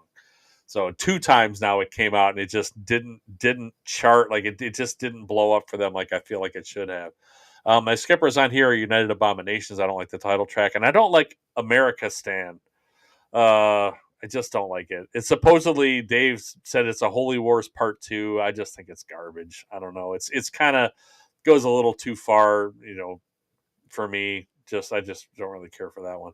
But I have this one as a B again as number 10. Like I said, I have a lot of B just solid albums. This is another really solid album. It's so hard to rank these. Like you think 10, you're like, man, that's in the bottom half of the catalog. That doesn't mean I didn't like it. Like Right. I really did like this album. I mean, not all of it's great, and it's so much better than where they were at for a couple albums there for me. But man, I got to rank them somehow. Like I like so much of their catalog, it's hard to. I'm looking at my favorite songs. I'm like, are these 3 or 4 better than these 3 or 4? And then the skippers, I'm like, do I hate these more or these? Like, it's so hard to split between these. It really is. So I have this as a B and number 10, and I almost hate putting it at number 10, but you can't rank everything as like a 6, right? Right. So you got to split them up somehow. Rob has this one as a B. He did like this one. He did not like Pray for Blood or America Stan. He likes Sleepwalker, Washington Is Next, just like I did. And he has in his notes for this back to the classic Megadeth sound, which I feel like I kind of mentioned the same thing, but it's true. He has this as number 6 and a B for him. So again, we both had this as a B, just like you and John said earlier. Like you said 5 and 10. This is 6 and 10. He has it at 6. I have it at 10, but we have the exact same ranking, and both of us think it's a solid album. So it's just so hard to rank. What did you think? So John, me, and Brian are once again on the same exact path. John had this number 11. You guys are thought partners, like I know, it's almost like we like did this on our own. Stefanski and Andrew Barry. You guys are all thought partners. Geoprism, Podesta. Geoprism really liked United Abomination, so that's good. Brian had this album at number 11, better than the last. He keeps bumping them up. Each one goes. I know, one. And I also have it number 11. I think this album is just very top heavy for me. Sleepwalker, Washington Is Next, Gears of War, Blessed Are the Dead. Those are my favorites. Mm-hmm. Tout Le Monde was okay with me. I really do like Lacuna Coil, but to me, it just kind of felt like the same. I don't know. Again, I like it, but to me, I could have went with or without it. The rest of that second half for me, Play for Blood, America Stan, like you said, You're Dead, Burnt Ice. To me, like none of those are very memorable. I liked this album a lot when it first came out. It hasn't really had the lasting appeal on me. But those first couple tracks are awesome. Sleepwalker is great. Yes. Washington Is Next is great. Just really, really good, heavy, old school Megadeth feel songs. Man, slipped there. Yeah, I wondered which one of us would do that I first. did it. So Of course, was I you. did it. But yeah, number 11. It's a good album. C plus, like B minus. It's good. I don't really come back to it much, but the song Sleepwalker I do listen to. It's on a few of my mixes. I just really, really like it. I think you nailed it. They have a few albums here where just they nailed it on the first track and then just kind of were chasing that first track the whole time. But good album. Um, I like it, but not great. Just middle of the pack for me. That's why I have it number 11. So United Abomination, number 11. All right, on to Endgame. This is September 15th, 2009. 11 songs here. This is Dave and Andy Sneap. This is another particularly great sounding record. This one sounds amazing as well. This is up there with Euthanasia and Countdown, in my opinion. This is the first album with Chris Broderick and the last with James Lomenzo until he'll return. Dave Ellefson will return a few months after this album got released. Yeah, so it's in and out, revolving door, other than Dave and occasionally a guitar player that lasts a couple albums. But Dave, I guess, had saved a number of old rehearsal tapes that were used as this album's starting point. And then it just led me to start thinking, like, how many killer riffs does Dave Mustaine have saved up over the years? How many has he forgotten? Like that he came up with and just never used and he doesn't remember, man, what a riff machine this guy is. And he's still doing it. Like, this is still 13, this is 16 years ago, and he's still doing it. It's ridiculous. This album was written almost entirely by Dave. He considered around this time breaking up the band and going solo, but decided to keep it kind of as it is, and I guess just write everything himself because that's kind of where this one went. At this point, it's all hired gun members anyway, right? So, I mean, except for Ellefson, but he'll be out soon, or he'll be back, again soon here, even though he's out now. I don't know. But anyway, the first 4 songs on this one for me are bangers. Dielectric Chaos is an instrumental, and then This Day We Fight 44 minutes and 13:20. I love those songs. Absolutely love those songs. And then Head Crusher, How the Story Ends, and The Right to Go Insane at the end of this are unbelievable songs too. There's 7 songs out of 11 right there. I mean, I can't say enough how much I love this album. Like, I really listened to it again this week. I'm like, oh, like I get through the other albums and I like those, but this one is just a gem in here of all these albums. It's so good. I have no skippers. I have 7 favorite songs, and I like all the other 4 also. I have this as an A. Like I had a couple other albums earlier. I love this album. It's way up near the top of their list for me. So many great songs. It just all came back together here, thankfully. I wasn't sure it would ever happen. So I have this at number 4 as an A album. So I absolutely love this album, even more than I did when it came out, and I loved it when it came out too. Rob has this one as an A minus. He's got no skippers. He likes This Day We Fight and Head Crusher are his favorite songs. And he has this one at number 2. At number 2 after Rust in Peace. After Rust in Peace, ahead of Peace Cells and Countdown, he has Endgame at number 2. So what did you think of Endgame? Yeah, Endgame, Brian liked it too. Brian had it at number 5. Really liked it. This is the last in his top tier level. Agreed. John, dude. Oh, John's going to change it. I was going to say, because it was getting creepy that John was reading my list from wherever he was at. He has it number 9. He's standing behind you. What are you talking about? He's right there. Kidding. Sneaky good album. He didn't remember liking it as much as he does now. Saturn View transmission dropped shortly after this album. This album was so heavy. He changed his transmission. So he remembered he liked it a little bit more. I have it at number 9 again, which is no indictment on the album. I have it as a B. Really, really good stuff. This just shows how many albums I love from this band. Yeah.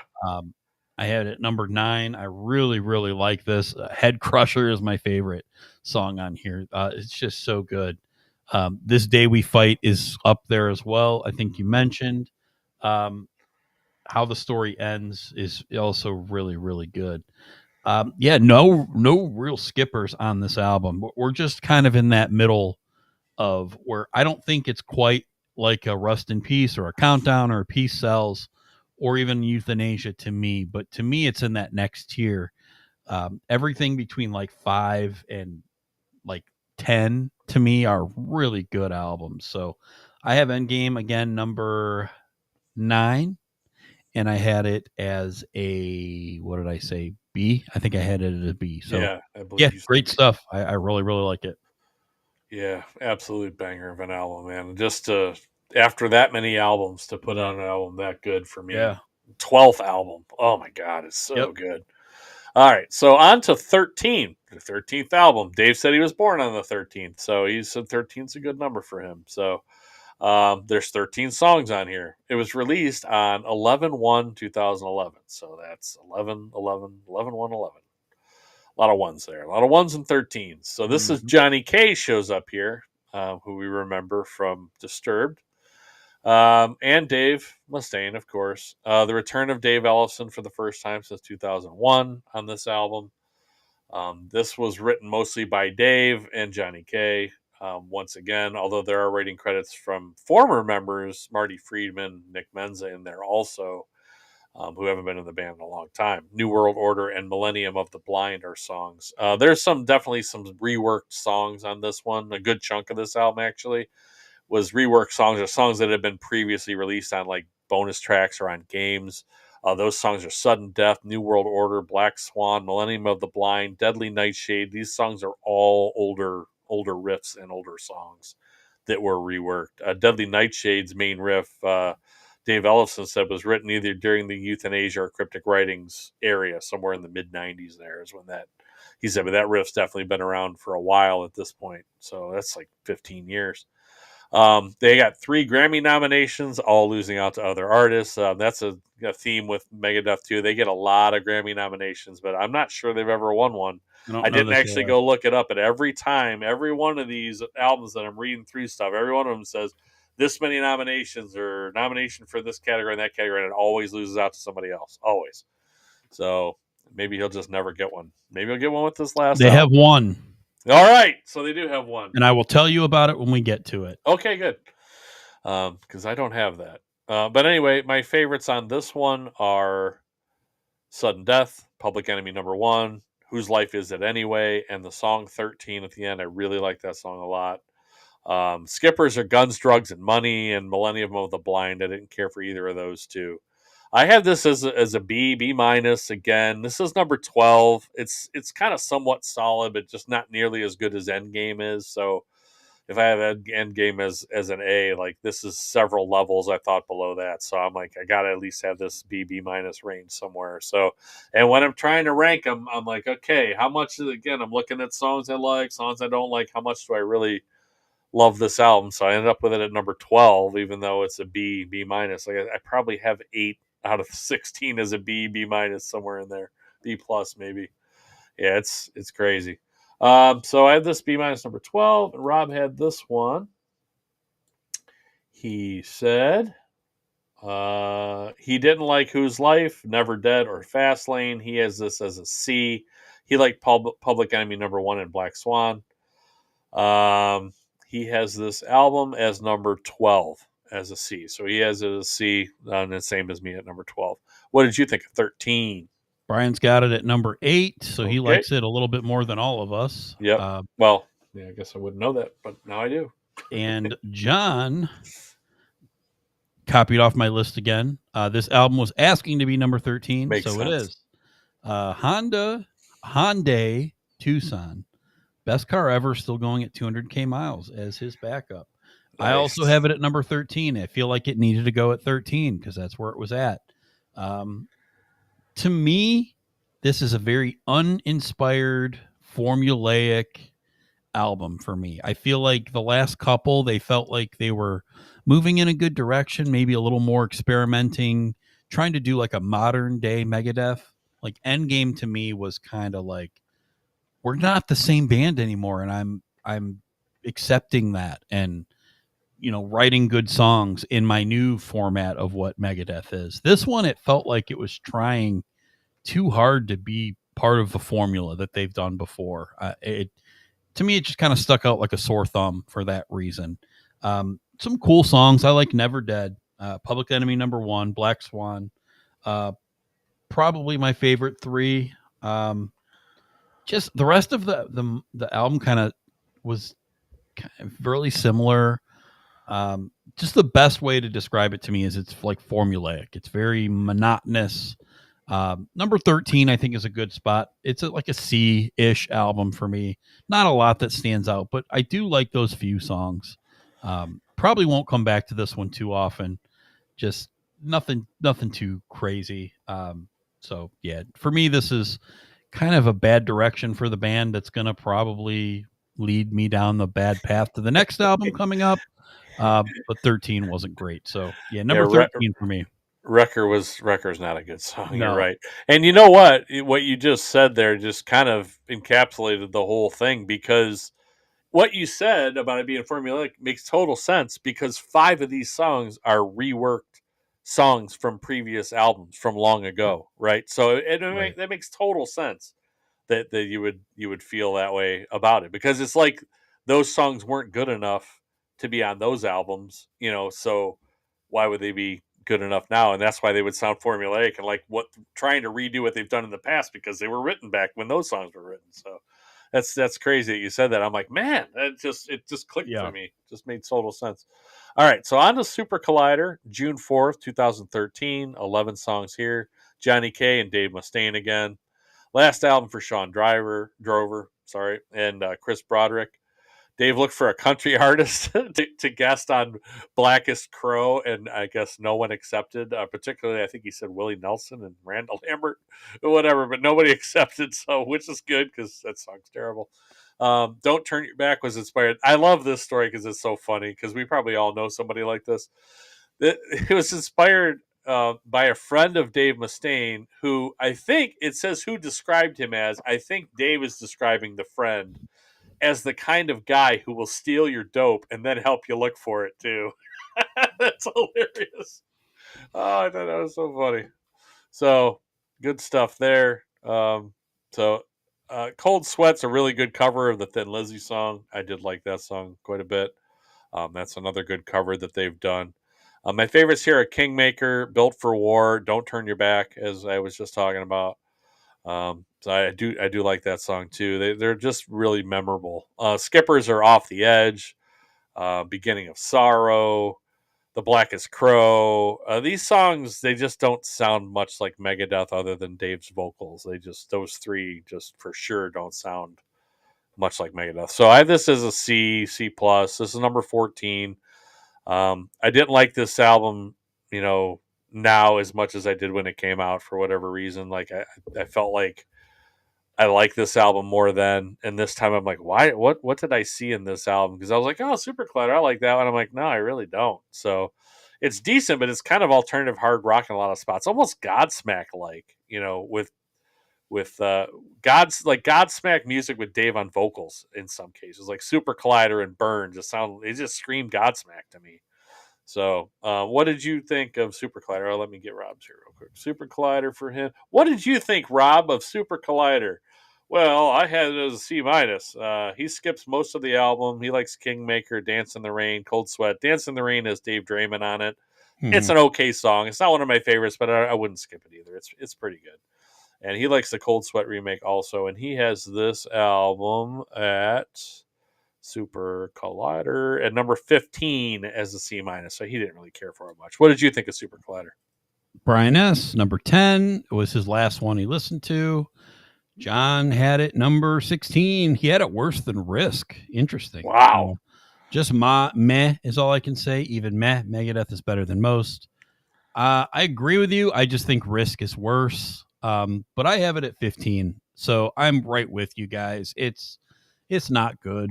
It's really not good. It's not Megadeth in any way, shape, or form. Listening to it, I was very disappointed. Listening to it again this week, I was very disappointed. I kind of thought this would be the end of Megadeth, to be honest with you, but I was pleasantly surprised that it wasn't. This is not good, though. I couldn't find much that I really liked in it. The Cold Sweat cover, like everybody else has said, is pretty cool. Other Yeah, than that's that, cool. I wasn't sure if you liked that or yeah, not. I yeah, was wondering. I was curious. I'm like, what if yeah, you like that one or not? yeah, it's a cool song.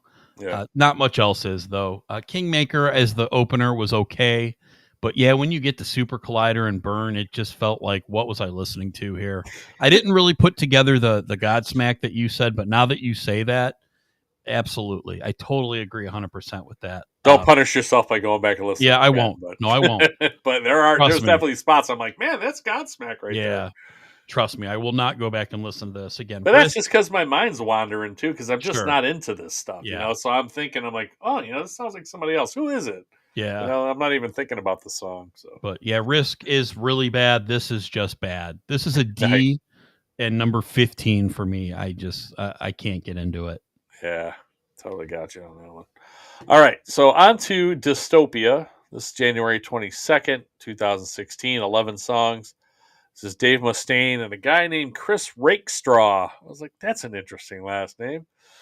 I'm going to be, I don't know any rake leaves, but I wish I did because they can come rake some of my leaves. So, Dystopia was to kind of described as, this was Chris Adler in on drums now of Lamb of God fame, and now not, I don't know where he's at now, I forget, but and Kiko Lorero, who you've mentioned Yep. on guitar, he's really good too. But like you said, I feel like there's some places, like I think we talked about him a little earlier, but I feel like there's some places where he doesn't really fit.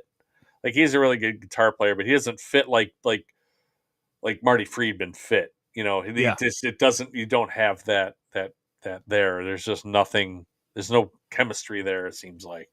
But Dystopia was kind of is described as a return to form again. There's kind of a lot of return to form albums for Megadeth, and a lot of them are good to different degrees. I do really like this album, and I kind of agree. This kind of returns to this has got Dave in his angry kind of headspace, political stuff, whatever. Um, which is good. Like I said, I don't really care what he's singing about. I just I like when he's in the right headspace and he's writing this snarlingly angry lyrics and guitar to go with it. Like he's at his best when they do that. Um, so there's a couple I really like, and there's quite a bit of kind of meh to solid here, but that's overall, not this album. That's the band overall over the most recent second half of their catalog. Here is like the band is kind of like meh to solid, but there are a couple of them that I really like, and this is one of those albums. Sorry, I got all mixed up in there when I was talking about it, but I remember really liking this one also when it first came out. But it does hold up for me. Yeah. It's still a really good album. It's top half of their catalog for sure for me. My favorites are The Threat Is Real. It has a great Testament feel. He even sounds like Chuck Billy in a Yeah. couple spots on there. I was like, man, that's a Chuck Billy like vocal riff right there. Dystopia, the song, just killer riffage in there, man. Killer riffs, like memorable stuff where you're like, Yeah. oh yeah, there it is. It sounds so good. Death from Within and Lying in State I liked also. So I do have one. They have a cover on here I didn't like. This is the last song. It's only 2:28, but I didn't like the cover of the Fear song Foreign Policy. I understand why Dave would want to cover a song called Foreign Policy, but it just didn't really work for me. I didn't care for that one that much. But if they just chop that one off of here, I mean, I still have this album at 6. Like even that one's not enough to really bring it down. Like I wouldn't rate it among the other 5 that I had, but it's real solid at 6. I have this as a B plus. It's the only one I have as a B plus that's not either the A tier or like the B minus tier. I do have this one kind of in the middle by itself. Top half of their catalog for sure. I have this at number 6. Rob thought Dystopia. He has it as a B minus. He does not like Foreign Policy either, or Emperor. Yeah, the Emperor's New Clothes thing. It's just kind of weird. I don't know. I didn't really care for that one much either. I'm like, not as much to skip it. It's okay song. It's just, I don't know. It is kind of dumb. His standout tracks on this one are Dystopia, Post American World. He liked. And he has this one as number 8, so right dead in the middle of his catalog as a B minus. What did you think of Dystopia? Okay, John has it number 9. He said he bumped this one back a little bit for Endgame, but he still likes it. Tighter with 10 songs, still the Tucson. I thought this was going to be one that nobody else had that I had up high, but I was wrong. I love this album. I think this is their best album they have done since Euthanasia for me. So this is when I heard it, I loved it, and I listened to it nonstop for about a year or so, and I stopped listening to it, and now I'm back listening to it again. I've listened to it on my way to work and back the last couple days. The Threat Is Real is that is a thrashy little riff. Totally agree. It's a very Testament song. It's got the gallop to it that kind of does. Testament has, and then and he tops it off by sounding like Chuck Billy. I'm like, Yep. whoa. This is their only Grammy win for Dystopia, Best Metal Performance in 2017. So there's your answer. Threat Is Real, Dystopia. I love Fatal Illusion. That's a good one too. Poisonous Shadows is one that you guys haven't mentioned. Yeah, I think is phenomenal. Yeah, it's a dark, slower one. That's a good song though. You're right. Lying in State that was mentioned. I think it's almost it to me. It might have been able to. I might have said there's 5 amazing Megadeth albums. Wow. The only reason I didn't put it in the top 4 per se is because of those last 2 songs that your buddy mentioned, The Emperor and Foreign Policy. If you cut those 2 off, I think it's a really damn good A album for me. But I have it B+, and I have it number 5.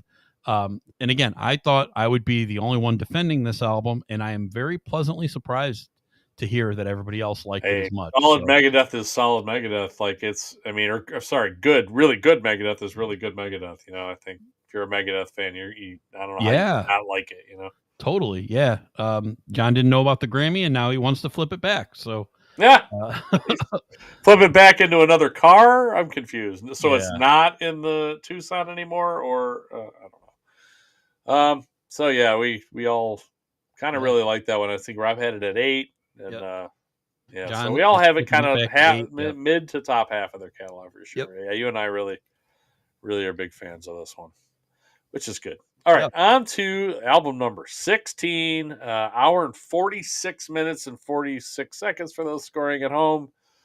The Sick, the Dying, and the Dead, September 2nd, 2022.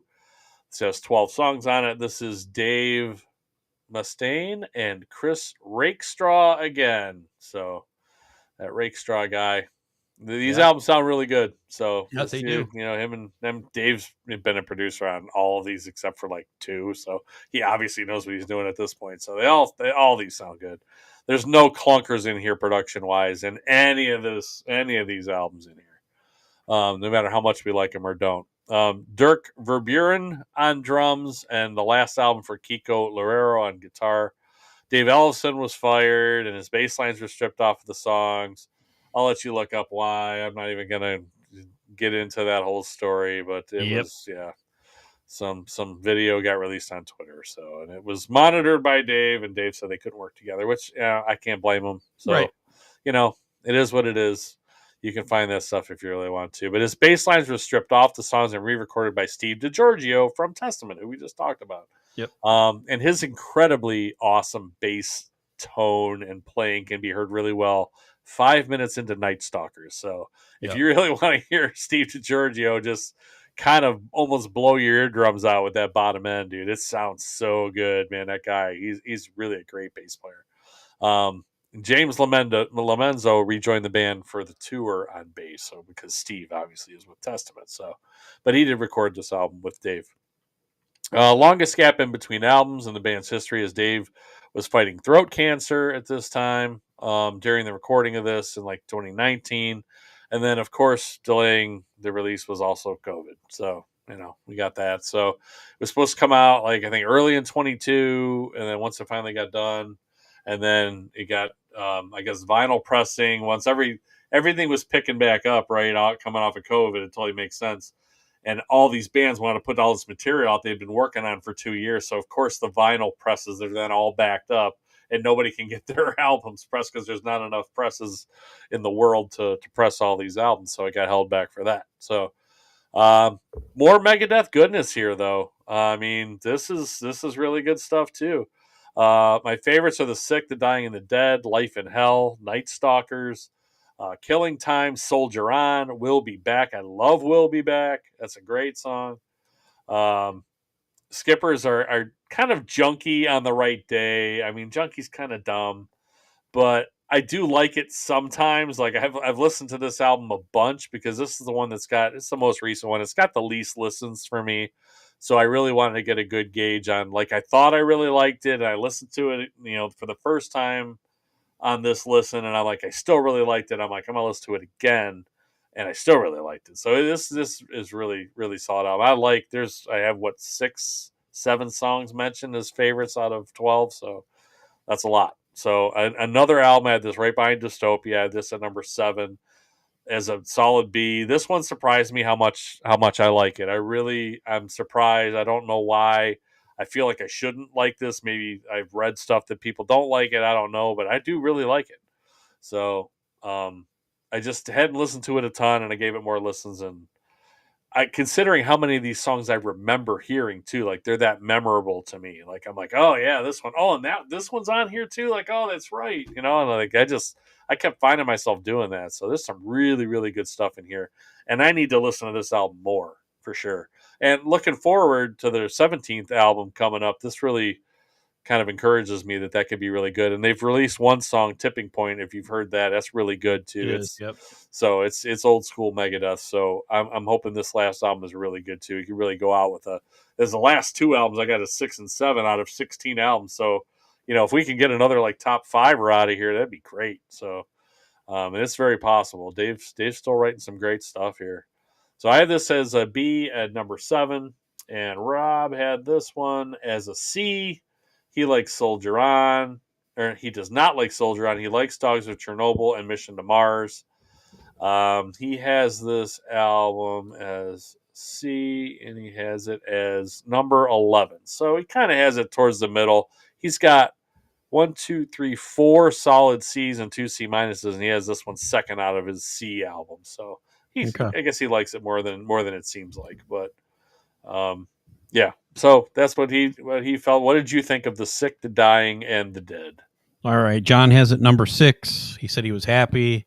Might be ranking it too high because of that, but he said he didn't think they were coming back, and they did. And totally agree, though Dystopia did give me some confidence that they weren't done. Yeah. So when this came out, it was 6 years, but was very excited for it when it was announced. And, there's some great songs on here.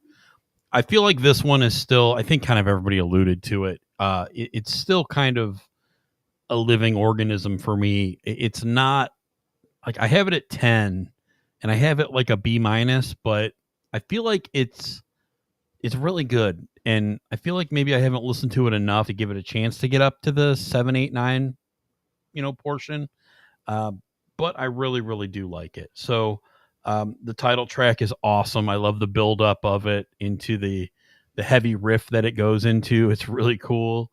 I like Night Stalkers with Ice-T is really, really cool song. We'll Be Back. Of course, they played that one live along with The Sick, The Dying, and the Dead when they were here in Cleveland a couple years ago. Soldier On. That was at the Defunct Temple, right? Yes. Yep. Nice. Which was a really cool show. Buy one, get one. Like, yeah, 3 days before the show. Like, yeah, I should have bought one too. Yeah, if I knew somebody else, I would have probably been there because then I could have got the buy one get one. But yeah, I took my kid, which that was like his first metal show, and man, he loved it. He's like, man, this is so good. Yeah. They went through all the hits other than those 2 songs, but really cool track. Dave, I think, sounded pretty good. I haven't seen him since the Dystopia tour, so it's been almost 10 years since I've seen him. So I know back then, they didn't sound as great as they once did. Dave had problems singing, a few times that I'd seen him where he could barely hear him. And, but still, they did kind of still sound good at points, So I wondered how that show was, and I probably really should have went to it, man. So that's one of the regrets. I should have went. Yeah, it was definitely pretty cool. Have you seen him at festivals recently too? I seen him at Incarceration when I went a couple years ago. They didn't headline. Who? before this album, right? So that was before the. Yes. Okay. It was before this, but they didn't. They play it just again festival set, so they just Yeah, went right. through their same old set list. Yeah, they got so many songs. They have no Yeah. problem filling a festival set. Right. What, 10 songs, 9 Yep. songs? They had no problem doing that. Songs I didn't like on this so far. Junkie, I don't like. You mentioned Killing Yeah. Time. Not a huge fan of that one, and Psychopathy. Not a big fan of that too. But Mission to Mars, pretty cool. It's kind of hit or miss for me. That's why right now it's kind of close to the middle at number 10. But it's I feel like the good stuff is really good.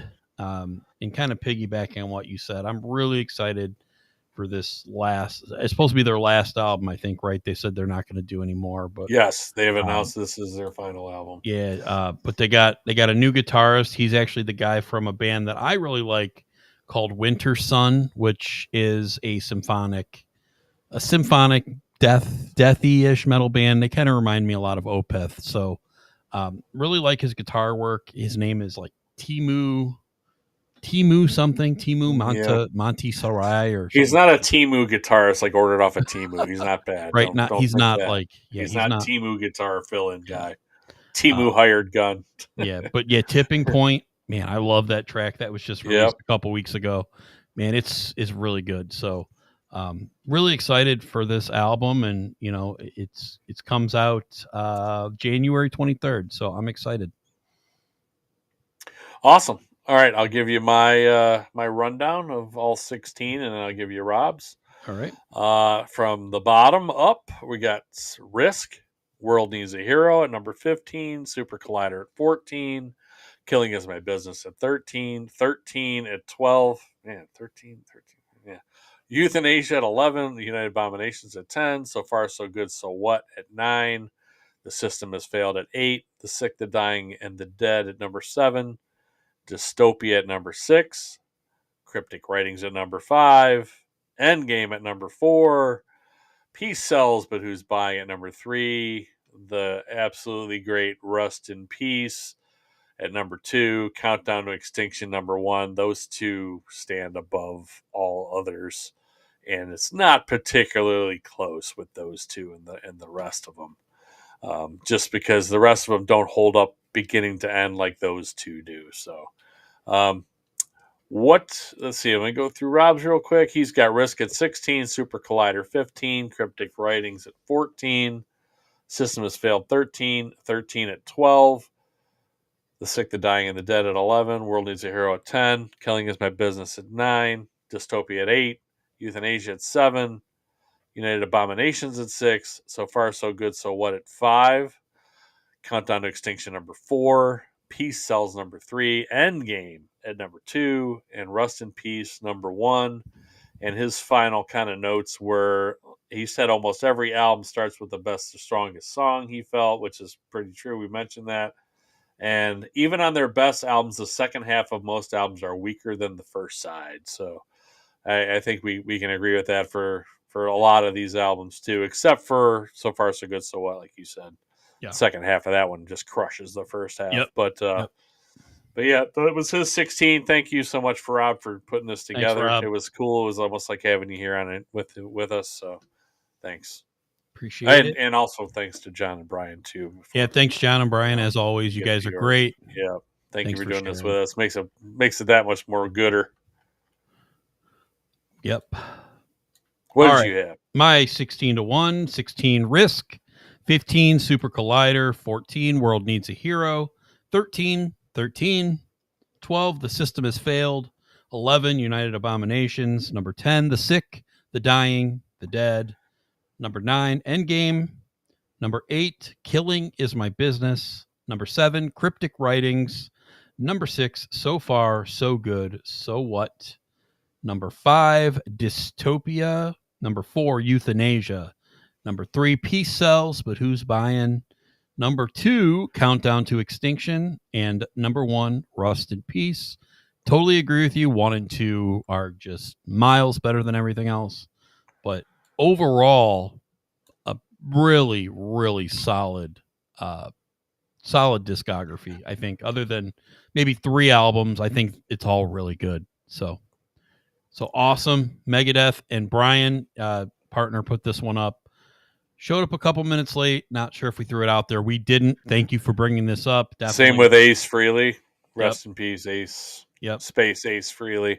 Yeah, we lost a couple great ones this week. I mean, Sam Rivers was 48, dude. Oh my god, way too young. Yeah, man. I mean, at least Ace was 74, but I mean, Right. that you don't want to see any of them go. But man, we lost a couple great ones this week. Yeah, it was really sad. And we just did Limp Bizkit too. And we talked about how great. I mean, Rearranged is the one that everybody talks about. Like his bass on Rearranged is just. It's like otherworldly, you know. It's just a classic, just ridiculously good piece, beautiful piece of music. You know, he'll be up there, you know, with the great bass players in metal and hip hop, rock, whatever you want to call it. Like he was fantastic. So and sad to lose Ace as well. So yeah, absolutely. I will say, Limp Bizkit gets a lot of credit. We talked about it. Obviously, Wes Borland is the man. I mean, we talk about how awesome his guitar is, and obviously Fred Durst was kind of the creator of that band, and you can see it's mostly his vision. But man, the low end of Limp Bizkit, the grooves are so good. Not just with Sam, but John Otto. Yeah, those so guys good. are so underrated, man. They are so funky with their bass and drum stuff. So definitely. I mean, that's what you have to make that music work, and they killed it. They killed it. Those guys are so good. I was really happy I got to see Limp Bizkit last year at Sonic Temple. They were such a fun show. I didn't think I would like it as much as I did, but you know, having all those original members back again after all these years, I think is so cool. Definitely gonna miss Sam, man. Limp Bizkit, just so much a big part of my whole adult life. Just awesome. And of course, like you said, Ace Frehley. I'm not a huge Kiss fan, but I did like a lot of many of your guitar heroes were huge Kiss fans. You know? Well, not just that, but that's why I liked Kiss. The only reason I really liked them was, you know, I'm a guitar solo guy. I like a lot of their great songs because of their cool guitar solos. Like I think of Detroit Rock City, and I think of like Cold Gin, and I think of, you know, Love Gun. Like those solos that Ace did are just, to me, that's what made Kiss even in the ballpark of like rock legends. I mean, I know their makeup and all that stuff, and Paul and Gene's voice and all that, but to me, Ace was why I even listened to Kiss. So rest in peace to Ace too, man.